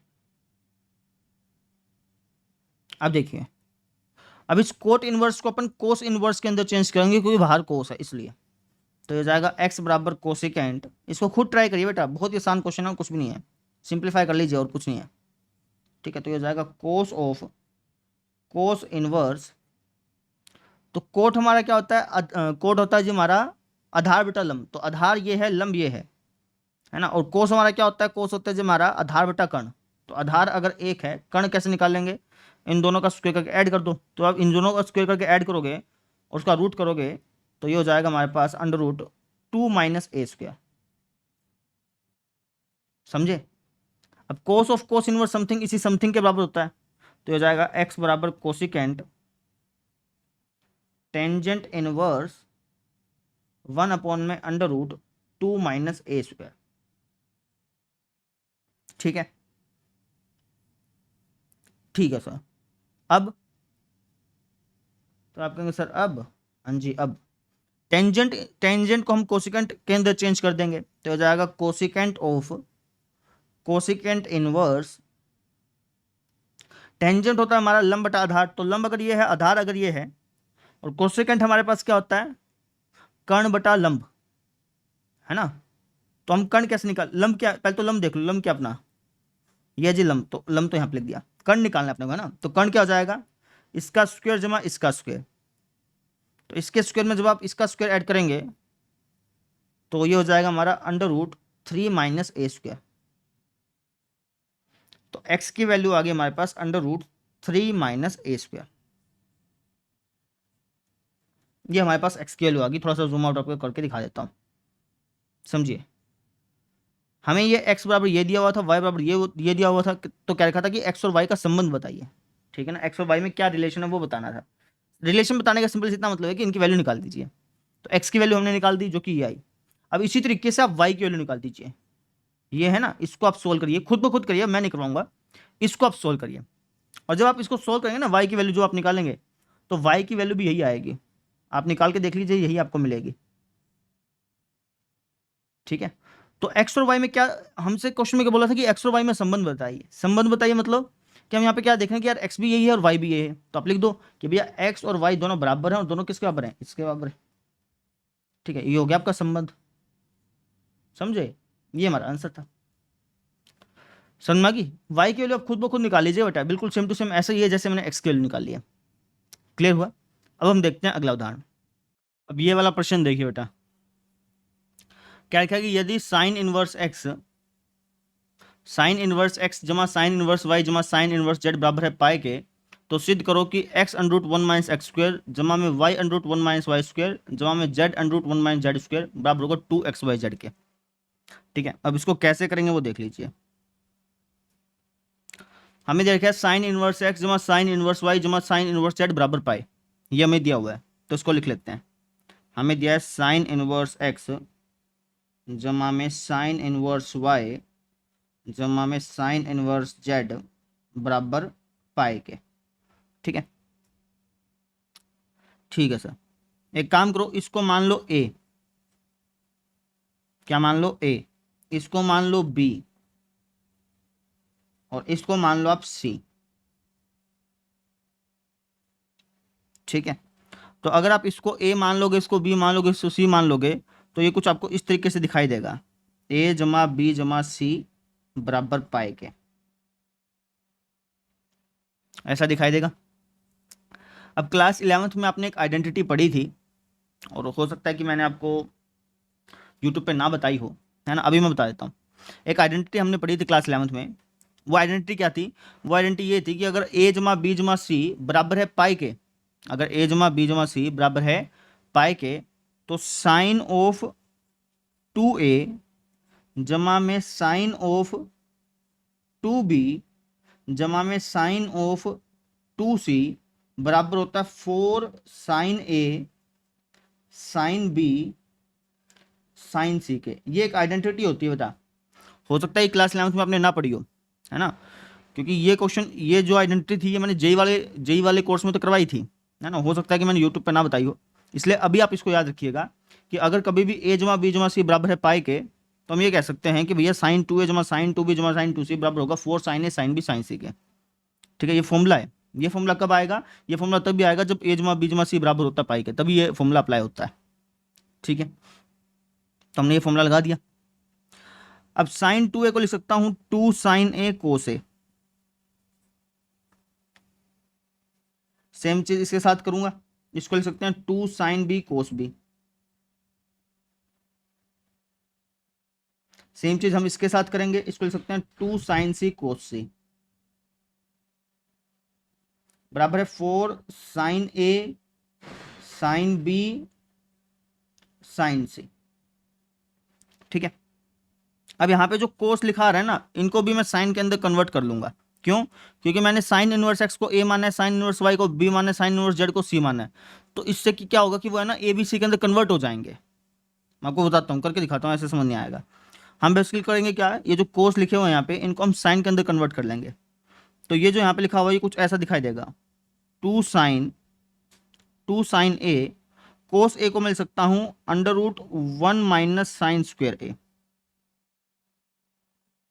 सेम चीज आप इसके साथ कर लीजिए, 2 साइन बी और कोस बी को क्या लिख सकते हैं, इसको लिख सकते हैं under root 1 minus sine square B. Same चीज के साथ करेंगे 2 साइन सी और कोस सी को हम क्या लिख सकते हैं, इसको लिख सकते हैं under root 1 minus sine square C. तो मैंने ऐसा लिख दिया, सबको मैंने साइन के अंदर कन्वर्ट कर लिया, बाकी सेम का सेम। ठीक है, अब देखिएगा, साइन इनवर्स एक्स ए के बराबर था। साइन इनवर्स एक्स को हमने ए के बराबर माना था। तो अगर मैं आपसे पूछूं कि एक्स क्या हो जाएगा, तो आप कहेंगे सर ये हो जाएगा साइन ए के बराबर, है ना। आप एक प्रकार से आप ऐसे समझ लीजिए कि दोनों तरफ अगर मैं साइन लगा दूं तो एक्स बराबर आ जाएगा साइन ए। ठीक है ना, तो सेम चीज यहां पे है, जहां जहां साइन ए लिखा हुआ है वहां वहां मैं क्या लिख सकता हूं, एक्स लिख सकता हूं। तो ये कुछ आपको इस तरीके से दिखाई देगा, ये जो यहाँ पे लिखा हुआ है ये कुछ आपको इस तरीके से दिखाई देगा, 2x under root 1 minus X square. Same चीज अगर मैं इसके साथ करूं तो ये हो जाएगा 2y under root 1 minus Y square. और सेम चीज मैं इसके साथ करूं तो हो जाएगा 2z under root 1 minus Z square. और यहाँ पे लिखा आएगा 4xyz, ऐसा हो जाएगा। थोड़ा सा जूम आउट करता हूं, देखिए मुझे प्रूफ करना था कि x into under root 1 minus X square जमा y into under root 1 minus Y square जमा z into under root 1 minus Z square बराबर होगा 2xyz के। और हम यहाँ तक पहुँच चुके हैं। ठीक है, अब इसको ऐसा ऐसा बनाना है। कैसे बना सकते हैं? तो आप कहेंगे सर दोनों तरफ आप 2 से भाग कर दीजिए, अपने आप ऐसा ऐसा बन जाएगा। कर दीजिए फिर, तो ये हमें फाइनली कैसा दिखाई देगा, ये हमें ऐसा दिखाई देगा, x under root 1 minus X square y under root 1 minus Y square जमा में z under root 1 minus Z square बराबर आ गया 2xyz। समझे? इस तरीके से हमने इसको सॉल्व कर लिया, ये हमारा फाइनल आंसर आ गया। क्लियर होगी बात मेरी? वापस समझिए हमने कैसे किया। हमें क्वेश्चन में क्या लिखा था कि साइन इनवर्स एक्स जमा साइन इनवर्स वाई जमा साइन इनवर्स जेड बराबर है पाई के, तो ये चीज सिद्ध करो। तो हमारे दिमाग में आया कि यार ए जमा बी जमा सी अगर पाई के बराबर होता है तो साइन 2a जमा साइन 2b जमा साइन 2c बराबर होता है 4 साइन ए साइन बी साइन सी के। बस इसके अंदर हम इसको सिंप्लीफाई करते गए और लास्ट में हमें वो मिल गया जो हमें चाहिए था। ठीक है ना, इतना आसानी से इसको हमने सोल्व कर लिया। क्लियर होगी बात मेरी। अब इसका एक पार्ट और है, वो भी मैं आपको करवा देता हूँ। अब ये वाला प्रश्न देखिए बेटा, क्या क्या लिखा है, क्या लिखा है कि साइन इनवर्स एक्स जमा साइन इनवर्स वाई जमा साइन इनवर्स जेड बराबर है पाई के, और हमें ये सिद्ध करना है आपकी बार। ठीक है, कैसे करेंगे, तो जो हमें दिया हुआ है सबसे पहले हम उसको लिख लेते हैं। हमें दिया हुआ है साइन इनवर्स एक्स जमा में साइन इनवर्स वाई जमा में साइन इनवर्स जेड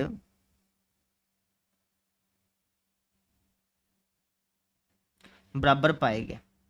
ठीक है, अब एक काम करो, साइन इनवर्स जेड को उस तरफ भेज दो, तो ये कुछ आपको इस तरीके से दिखाई देगा।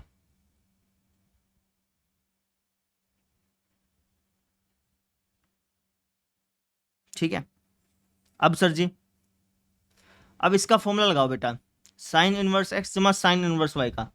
इसका एक फॉर्मूला होता है, इसका फॉर्मूला होता है हमारा sine inverse x under root 1 - y² जमा में y अंडर रूट 1 - x²। और ये जो फॉर्मूला ये आपके आगे आएगा बेटा, अभी तो नहीं आया है, लेकिन ये फॉर्मूला आगे आएगा, तो उस दौरान मैं बताऊंगा कि यार इसका फॉर्मूला ये क्यों होता है। अभी फिलहाल आपको याद रखना पड़ेगा कि साइन इनवर्स एक्स जमा साइन इनवर्स वाई का ये फॉर्मूला होता है। इसकी डेरिवेशन आगे करवा दूंगा। ठीक है, तो हमने कुछ इस तरीके से कर दिया।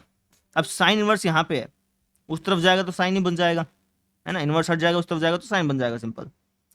तो हमें किस तरीके से दिखाई देगा, हमें कुछ इस तरीके से दिखाई देगा। ठीक है, समझ में आ गई। अच्छा, एक बात मैं आपको बता देता हूँ, ये जो मैं बोलता हूँ ना कि साइन इनवर्स उस तरफ जाएगा, ऐसे साइन इनवर्स उठ करके उस तरफ जा नहीं सकता है ना, कहने में आ जाता है ये तो। ठीक है, असल में हम क्या करते हैं, दोनों तरफ साइन ले लेते हैं, दोनों तरफ साइन ले सकते हैं, दोनों तरफ कोस ले सकते हैं, दोनों तरफ टेंजेंट ले सकते हैं, दोनों तरफ हम कोई भी ट्रिग्नोमेट्रिक रेशियो ले सकते हैं। तो असल में हम क्या करते हैं, दोनों तरफ साइन ले लेते हैं, जिसकी वजह से कुछ ऐसा दिखाई देता है। ठीक है, तो अब इसको फर्दर सोल्व कर लीजिए, तो ये कुछ आपको इस तरीके से दिखाई देगा। ठीक है, साइन पाई माइन समथिंग क्या होता है, साइन समथिंग होता है, और जब आप साइन समथिंग लिखेंगे तो साइन साइन से साइन इनवर्स कट के सिंपल जेड बच जाएगा यहाँ पे। इसको सिंप्लीफाई करेंगे तो जेड बचेगा, सिंपल। तो ये कुछ ऐसा हो गया। अब क्या करें, अब हमारा मेन लक्ष्य है कि यार यहाँ से रूट हटाया जाए। अब रूट कैसे हटाएं भैया, तो उसके लिए एक काम करो, किसी भी एक को, इन दोनों में से किसी भी एक को राइट साइड भेज दो। मान लो कि मैं इसको राइट साइड भेज देता हूँ, तो ये हमें कुछ इस तरीके से दिखाई देगा।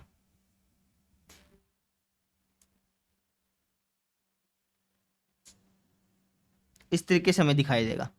अब दोनों तरफ स्क्वायर कर दीजिए, दोनों तरफ हम क्या कर देंगे, स्क्वायर कर देंगे। तो दोनों तरफ अगर मैं स्क्वायर करूंगा तो ये क्या बन जाएगा हमारा, ये बन जाएगा x² 1 - y²। और ये क्या हो जाएगा, ये हो जाएगा a² जमा में b² -2ab। तो ये कुछ आपको इस तरीके से दिखाई देगा। ठीक है ना, a² जमा b² माइनस का 2, एक इसकी और इसकी गुणा, तो ऐसा ही दिखाई देगा।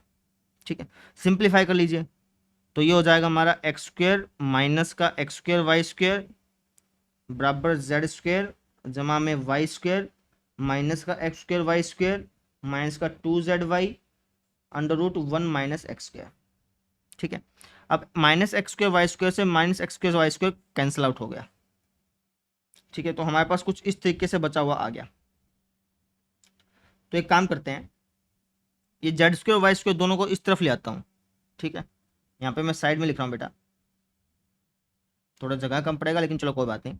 z² y² को मैं इस तरफ ले आता हूँ, तो ये हमें कुछ ऐसा दिखाई देगा, x² माइनस का y² माइनस का z² बराबर बराबर हमें क्या दिखेगा, माइनस का 2zy अंडर रूट 1 - x²। अभी भी यहाँ पे रूट खत्म नहीं हुआ है, तो इसलिए मैं वापस से दोनों तरफ स्क्वायर कर देता हूँ। मैं चाहता हूँ कि यहाँ पे रूट बचे ही ना, क्योंकि जो हमें प्रूफ करना है वहाँ पे कहीं पे रूट नहीं है, इसलिए। ठीक है, तो इसलिए मैं वापस से क्या कर दूंगा, दोनों तरफ स्क्वायर कर दूंगा। दोनों तरफ स्क्वायर करने पर, ठीक है, अब देखिए, इस पूरे को आप मान लीजिए a, इस पूरे को आप मान लीजिए b, और इस पूरे को आप मान लीजिए सी, है ना, पूरे को साइन समेत बोल रहा हूँ मैं आपको, ठीक है। तो ये आपको कुछ इस तरीके से दिखाई देगा, ए जमा बी जमा सी, इस तरीके से आपको दिखाई देगा अगर मैं इसको ए, इसको बी, इसको सी मानूँ तो। अब मैंने को क्या कहा कि दोनों तरफ स्क्वायर कर दो। अब दोनों तरफ अगर आप स्क्वायर करेंगे तो ये बन जाएगा ए जमा बी जमा सी का होल स्क्वायर।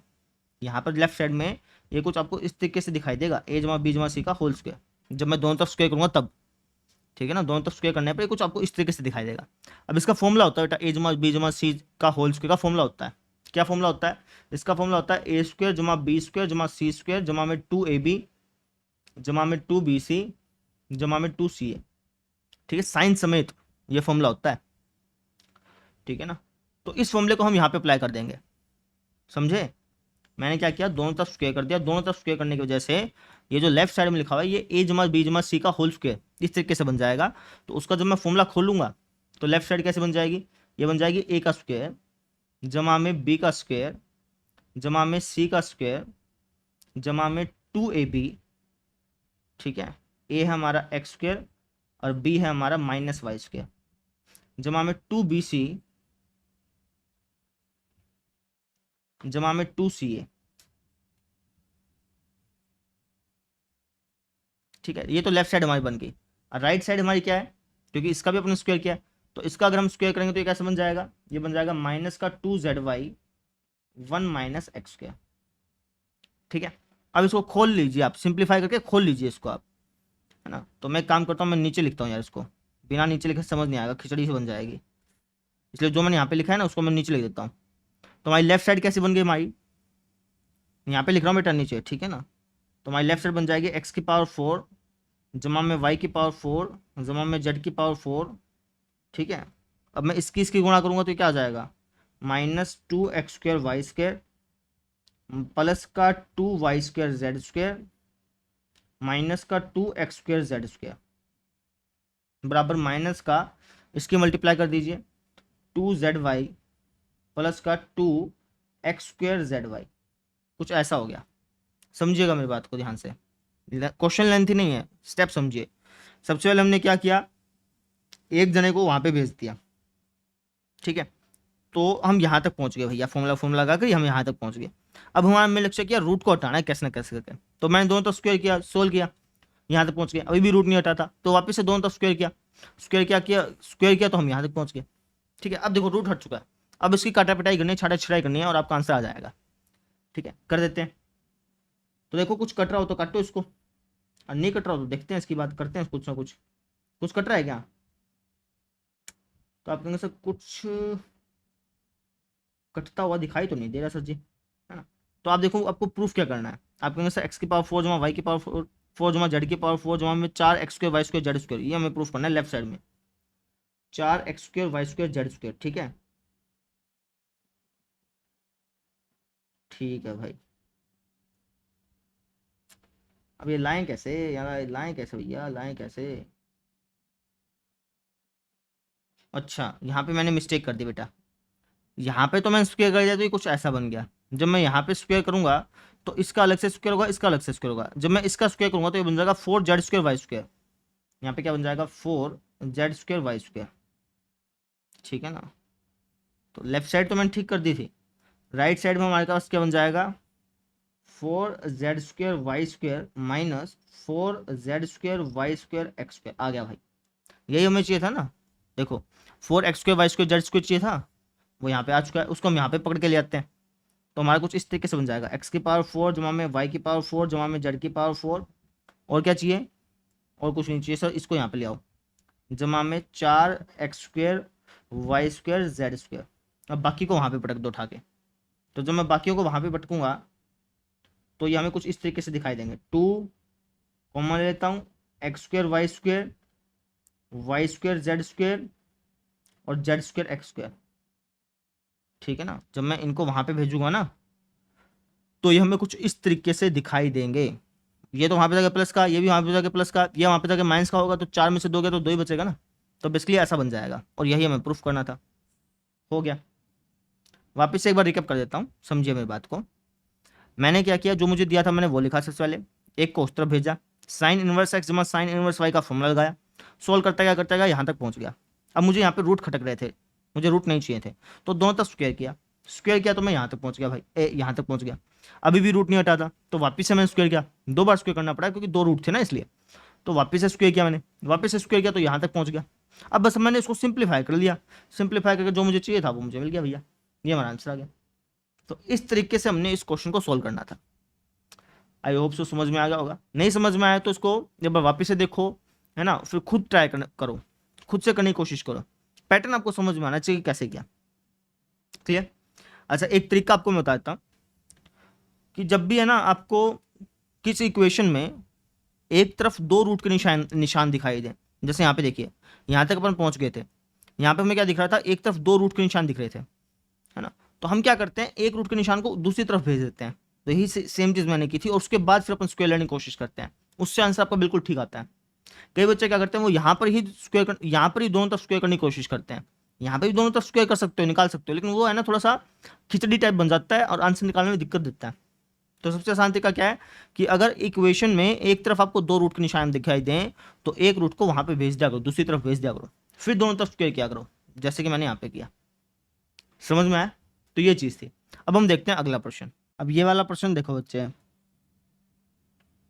क्या क्या लिखा है, क्या लिखा है कि tangent inverse √1 + x² minus √1 - x² upon में √1 + x² प्लस में √1 - x² इक्वल टू अल्फा है। तो हमें सिद्ध करना है कि जो x² होगा ये बराबर होगा sin 2 अल्फा के।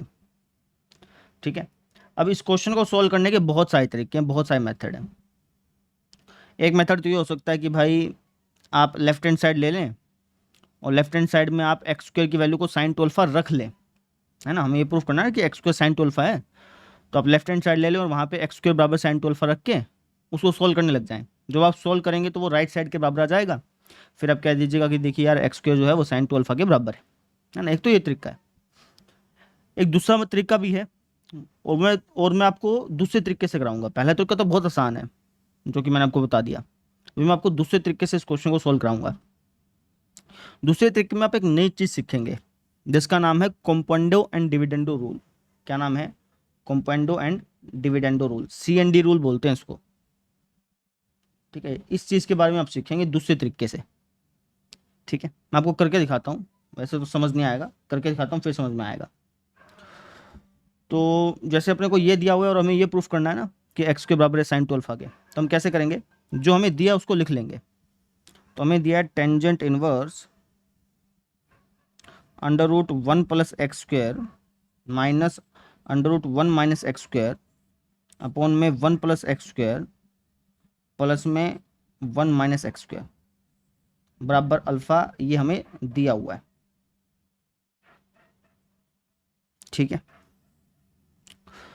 तो एक काम करो, दोनों तरफ टेंजेंट ले लो, क्योंकि यहाँ से हम टेंजेंट इनवर्स हटाना चाहते हैं इसलिए। तो दोनों तरफ मैं क्या लेता हूँ, टेंजेंट लेता हूँ। दोनों तरफ अगर मैं टेंजेंट लूँगा तो लेफ्ट हैंड साइड कुछ इस तरीके से दिखने लग जाएगी, इस तरीके से।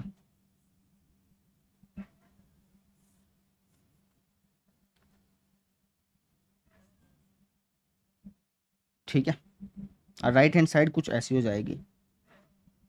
दोनों तरफ मैंने क्या ले लिया, टेंजेंट ले लिया। ठीक है सर, अब टेंजेंट अल्फा को मैं टेंजेंट अल्फा अपॉन 1 लिख सकता हूँ। ठीक है, अब यहाँ पर देखिए, मुझे ये प्रूफ करना है कि x² जो है sin 2 अल्फा के बराबर है, और मैं यहाँ तक पहुँच चुका हूँ। तो अब मेरा मेन लक्ष्य ये होगा कि यार कैसे ना कैसे करके यहाँ से रूट हटाए जाएं, है ना। जो पिछला प्रश्न था उसके अंदर रूट जो थे वो 2 थे, उसमें भी इस टाइप का क्वेश्चन आया था, लेकिन वहाँ पे जो रूट की संख्या थी वो सिर्फ 2 थी, और 2 रूट्स को हटाने के लिए भी बहुत झंझट करने पड़े थे। यहाँ पर रूट हमें हटाने 4, कितने रूट हमें हटाने बेटा, 4 रूट हटाने हैं, तो इसका मतलब यहाँ पे और ज़्यादा दिक्कत करनी पड़ेगी। ठीक है, तो जब भी आपको ऐसा क्वेश्चन मिल जाए जहाँ पे लेफ्ट साइड में भी बटे का निशान हो और राइट साइड में भी बटे का निशान हो, ठीक है, और आपको रूट हटाने हो बहुत सारे, तो वहाँ पर हम CND रूल लगाते हैं।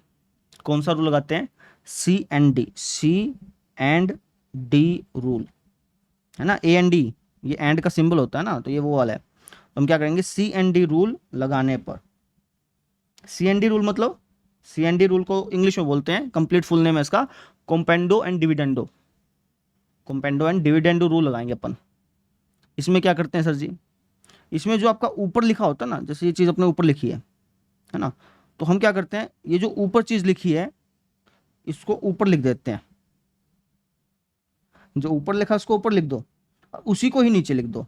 जो ऊपर लिखा है ना बेटा, लेफ्ट साइड में जो ऊपर लिखा है उसको आपको क्या करना है, ऊपर भी लिखना है और नीचे भी लिख देना है, उसी सेम चीज को लिख देते हैं सर जी। लिख दिया। फिर आपको ऊपर ऊपर जोड़ना है और नीचे घटाना है। क्या जोड़ना है क्या घटाना है, इस नीचे वाले को, समझिए। कंपाउंड एंड डिविडेंड रूल में हम क्या करते हैं, जो ये ऊपर लिखा होता है ना इसको ऊपर नीचे दोनों तरफ लिख देते हैं, फिर हम जोड़ते और घटाते हैं।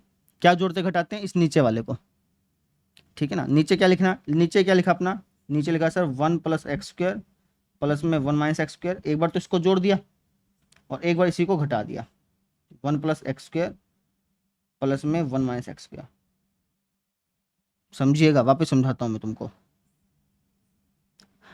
जब आप कंपेंडो एंड डिविडेंडो रूल लगाते हैं तो आप क्या करते हैं कि जो आपके बटे में लिखा हुआ है ना, उसके जो ऊपर लिखा हुआ है उसको ऊपर नीचे दोनों तरफ लिखते हैं, ऊपर भी लिखते हैं नीचे भी लिखते हैं, ठीक है। फिर ऊपर वाले में आप नीचे वाला जोड़ते हैं और नीचे वाले में आप नीचे वाले को घटाते हैं, ठीक है। और दोनों तरफ आपको ऐसा करना पड़ता है। दोनों तरफ मतलब कि जैसे आपने यहाँ पे कंपाउंड एंड डिविडेंड रूल लगाया, वो लेफ्ट साइड भी लगेगा राइट साइड भी लगेगा। ऐसा नहीं होता कि सिर्फ एक साइड लग जाए ना, दोनों साइड लगेगा। तो जैसे जो काम आपने लेफ्ट साइड में किया वही सेम काम राइट साइड में करना पड़ेगा। राइट साइड में कैसे सर जी, मैंने आपको क्या बताया कि जो ऊपर लिखा है उसको ऊपर नीचे दोनों तरफ लिख दो, यानी कि टेंजेंट अल्फा टेंजेंट अल्फा, ऊपर लिख दिया नीचे लिख दिया। फिर जो नीचे लिखा हुआ है उसको एक बार जोड़ दो ऊपर और नीचे घटा दो, ठीक है। ये होता है कंपाउंडो एंड डिविडेंडो रूल, इसको बोलते हैं कंपाउंडो एंड डिविडेंडो रूल। अभी मैं आपको इसको और अच्छी तरह से समझाता हूँ। कंपाउंडो एंड डिविडेंडो रूल क्या कहता है कि अगर a बटा बी बराबर है c बटा डी के, अगर a बटा बी बराबर है c बटा डी के, तो a जमा बी अपॉन में a माइनस बी बराबर होगा c जमा डी अपॉन में c माइनस डी के। अगर ये रेशो बराबर है ना बेटा, तो ये रेशो भी बराबर होगा। ये बात हमें कंपाउंडो एंड डिविडेंडो रूल बताता है। अगर ये अनुपात बराबर है तो ये अनुपात भी बराबर ही पाएगा। ये कौन बताता है हमें, कंपाउंडो एंड डिविडेंडो रूल। समझ में आ गई। तो वही सेम चीज मैंने यहाँ पे की है। कंपेंडो एंड डिविडेंडो रूल हम कब लगाते हैं, जब राइट साइड लेफ्ट साइड में भी आपका बटे का निशान हो, राइट साइड में बटे का निशान हो और आप रूट्स हटाना चाहते हो बहुत सारे, तब हम कंपेंडो एंड डिविडेंडो रूल का इस्तेमाल करते हैं, ठीक है ना। रूट्स हटाने का आपके पास कोई और रास्ता ना हो, जैसे अगर मान लो कि मैं इस क्वेश्चन को x² बराबर समथिंग मान के करता, तब रूट्स हटाने के और भी रास्ते हो सकते थे, लेकिन अब यहाँ पे रूट्स हटाने कोई और रास्ता नहीं था, है ना। क्रॉस मल्टीप्लाई करता खिचड़ी बन जाती। लेकिन कंपेंडो एंड डिविडेंडो रूल हमें क्या बोलता है कि अगर ये अनुपात बराबर है ना, तो ये भी अनुपात बराबर होंगे। समझ में आ गई भाई। अगर ये लेफ्ट साइड और राइट साइड का अनुपात बराबर है तो इस साइड और इस साइड का अनुपात भी बराबर होगा, ये बात बोलता है ना। तो वही चीज मैंने यहाँ पे कर दी। अब क्या होगा कि रूट हट जाएगा, ठीक है ना। इसलिए अपन कंपेंडो एंड डिविडेंडो रूल लगाते हैं, समझे। ठीक है सर जी। तो कंपेंडो एंड डिविडेंडो रूल लगाया और हम यहाँ तक पहुँच गए हैं। कहाँ तक पहुँच गए, यहाँ तक। अब इसको सॉल्व कर लो। तो अगर आप ध्यान से देखोगे तो ऊपर की तरफ देखिए, 1 - x² यहाँ पे नेगेटिव है, 1 - x² यहाँ पे पॉजिटिव है, तो ये तो खत्म। सेम चीज़ यहाँ पे देखिएगा आप, 1 + x² यहाँ पे पॉजिटिव है, यहाँ पे ये नेगेटिव है, तो ये भी खत्म। तो ऊपर हमारे पास क्या हो गया, 1 + x², 1 + x² और दोनों का रूट है, तो ऊपर हमारे पास ये हो गया। और नीचे हमारे पास क्या हो गया, ये भी माइनस का है और ये भी माइनस का हो जाएगा, यानी कि कुछ ऐसा बच गया। और यहाँ पे क्या बचा हुआ हमारा, यहाँ पे बचा हुआ है टेंजेंट अल्फा +1 टेंजेंट अल्फा -1, ऐसा बचा हुआ है। समझ में आ गई यहाँ तक बात, ठीक है भाई। 2 से 2 कैंसिल आउट हो गया। एक काम करते हैं, इस माइनस को उस तरफ भेज देते हैं, माइनस को उस तरफ भेज देते हैं। मतलब माइनस को उस तरफ भेजने का मतलब ये है कि जैसे मुझे यहाँ से माइनस हटाना है, तो आप ऐसे समझो कि मैंने दोनों तरफ -1 से मल्टीप्लाई कर दिया, आप ऐसे समझ लो। तो लेफ्ट साइड में हमारे पास कुछ ऐसा बच जाएगा, 1 + x², 1 - x² का होल रूट, है ना। दोनों तरफ -1 से मल्टीप्लाई कर, तो माइनस खत्म होगी। अब यहाँ भी माइनस से मल्टीप्लाई करनी पड़ेगी, तो ये कुछ आपका ऐसा बचेगा। समझ में आई मेरी बात, ऐसे कहना चाह रहा हूँ, ठीक है। साथ साथ नोट करते रहिएगा।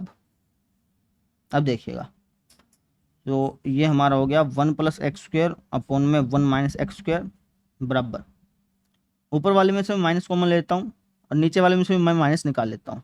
तो ऊपर वाला हमारा क्या हो जाएगा, टेंजेंट अल्फा +1 और यहाँ पे हो जाएगा 1 - टेंजेंट अल्फा। तो अब तक हम यहाँ पे पहुँच गए। अब एक काम करेंगे, यहाँ पे जो टेंजेंट लिखा है ना, इसको अपन साइन के रूप में तोड़ने की कोशिश करेंगे, साइन कोस के रूप में। अब कहेंगे सर ऐसा क्यों? क्योंकि हमें जो प्रूफ करना वो क्या है, x² बराबर sin2 अल्फा है। तो हम यहाँ तक पहुँच गए ना, तो हम ये कोशिश करेंगे कि यहाँ पे जो राइट साइड लिखी हुई है इसको हम साइन जैसा बनाने की कोशिश करें, करते हैं। तो ये हमें कुछ इस तरीके से दिखेगा, लेफ्ट साइड तो सेम का सेम, ये हो जाएगा साइन बाय कोस, है ना, एलसीएम उलसीएम लूंगा तो ये हो जाएगा साइन अल्फा जमा कोस अल्फा और अपॉन में हो जाएगा कोस अल्फा माइनस का साइन अल्फा, ऐसा हो जाएगा। ठीक है, ठीक है जी। अब आगे क्या करें? हम्म,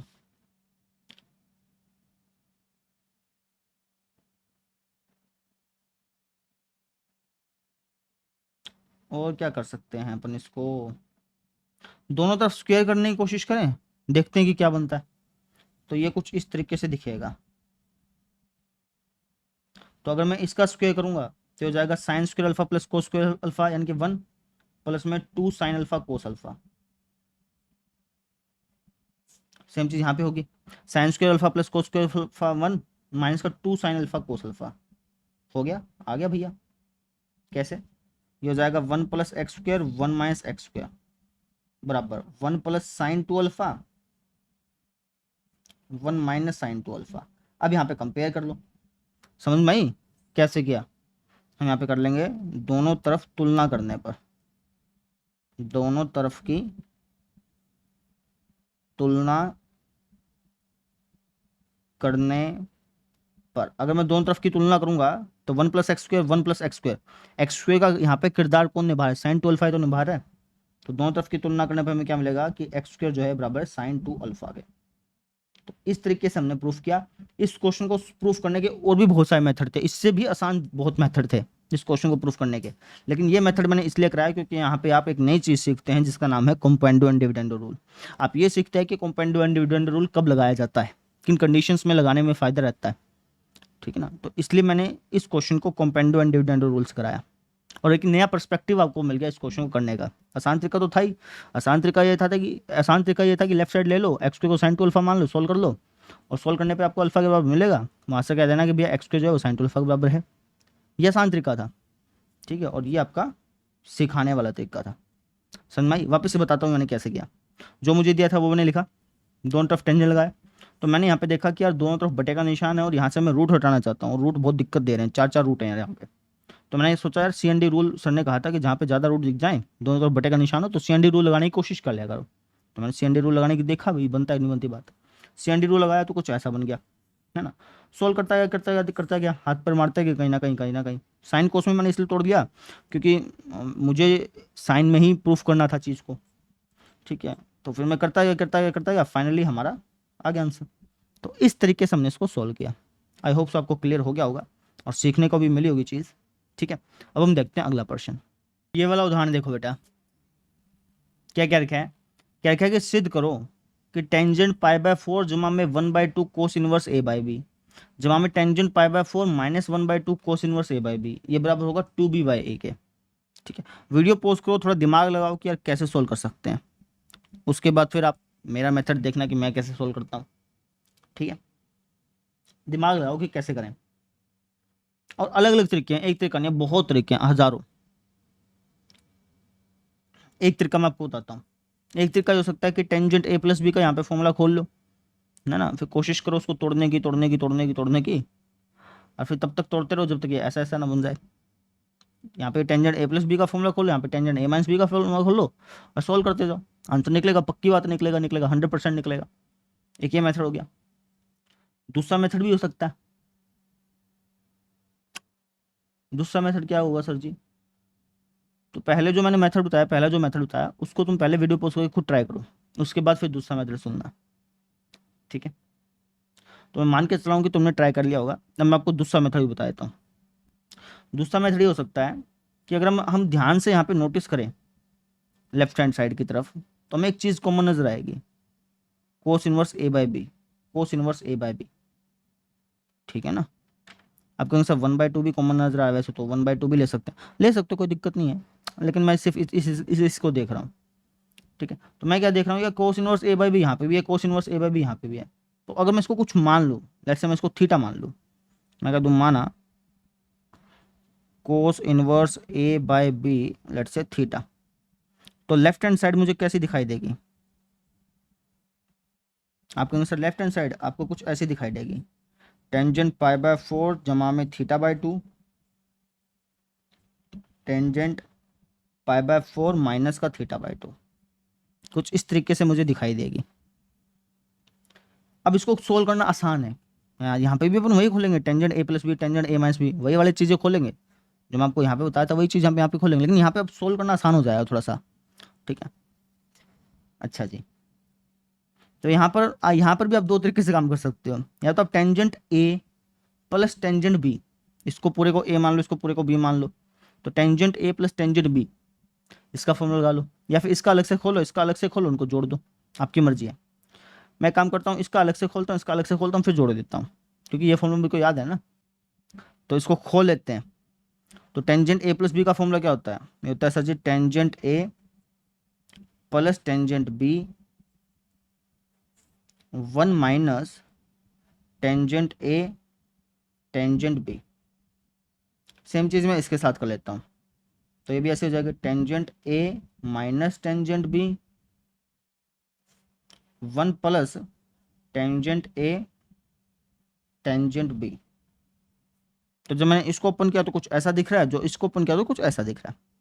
अब थोड़ा सा और सिंप्लीफाई कर लीजिए, टेंजेंट π/4 क्या होता है, 1 प्लस टेंजेंट θ/2 अपॉन में 1 माइनस टेंजेंट θ/2, ऐसा हो गया।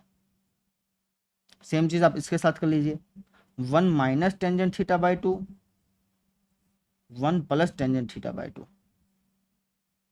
समझ में आ गई? हमें राइट साइड में क्या प्रूफ करना है उस पर भी आप दिमाग में ढाले रखिए, उस चीज़ को, उसको मत भूलिएगा। तो इसको सोल्व करते जाओ, और कुछ नहीं है ना। तो आप कहेंगे सर अब कैसे सोल्व करें? एलसीएम ले लो भाई।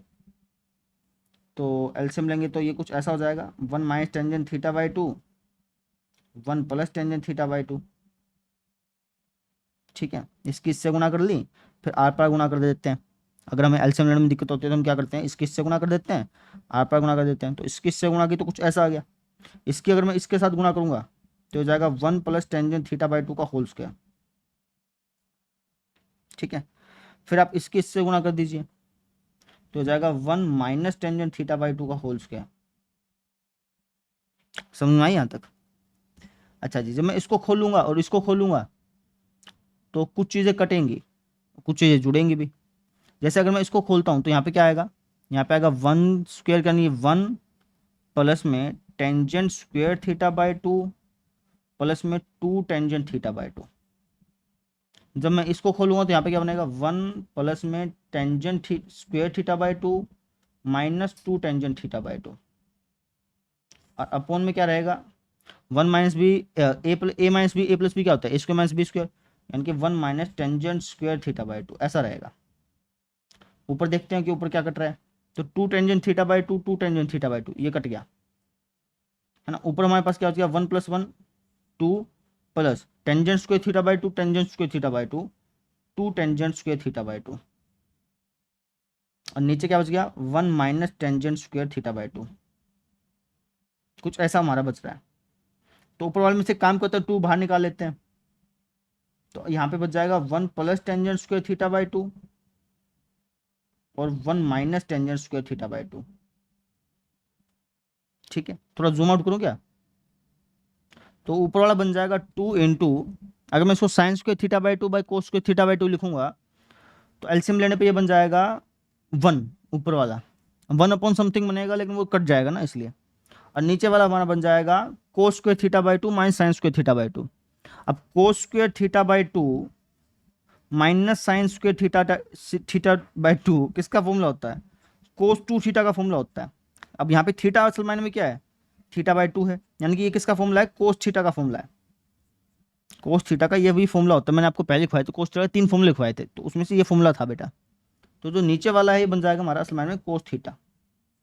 ठीक है, अब यहाँ पे देखिए हमने माना था कि कोस इनवर्स a/b बराबर है थीटा के, तो इसका यही तो मतलब हो गया कि कोस थीटा जो है ये बराबर होगा a/b के। अगर मैं इसका मतलब निकाल तो इसका यही तो मतलब है, यानी कि मैं कह सकता हूँ कि यहाँ पे जो कोस थीटा लिखा है इसको मैं a/b लिख सकता हूँ। जब मैं b लिखूंगा तो ऊपर चल जाएगा, यानी कि 2b/a ऐसा बन जाएगा, और यही हम चाहते थे। आ गया हमारा आंसर। वापस समझो हमने क्या किया, हमने यहाँ पर इसको थीटा मान लिया सबसे पहले ताकि कुछ आसान सा दिखने लग जाए। उसके बाद यहाँ पे टेंजेंट a+b टेंजेंट a-b का फॉर्मूला खोलते गए तब तक खोलते गए जब तक ये राइट साइड जैसा ना बन जाए। समझे? तो इस तरीके से हमने इस क्वेश्चन को सॉल्व किया। आई होप सो आपको समझ में आ गया होगा। ठीक है, अब इस तरीके से हमारा प्रॉपर्टी नंबर 2 कंप्लीट होता है। अब मैं आपको डीपीपी और नोट्स दे दूंगा, उनको आप कर लीजिएगा। ठीक है जी, तो कल मिलते हैं फिर। Thank you.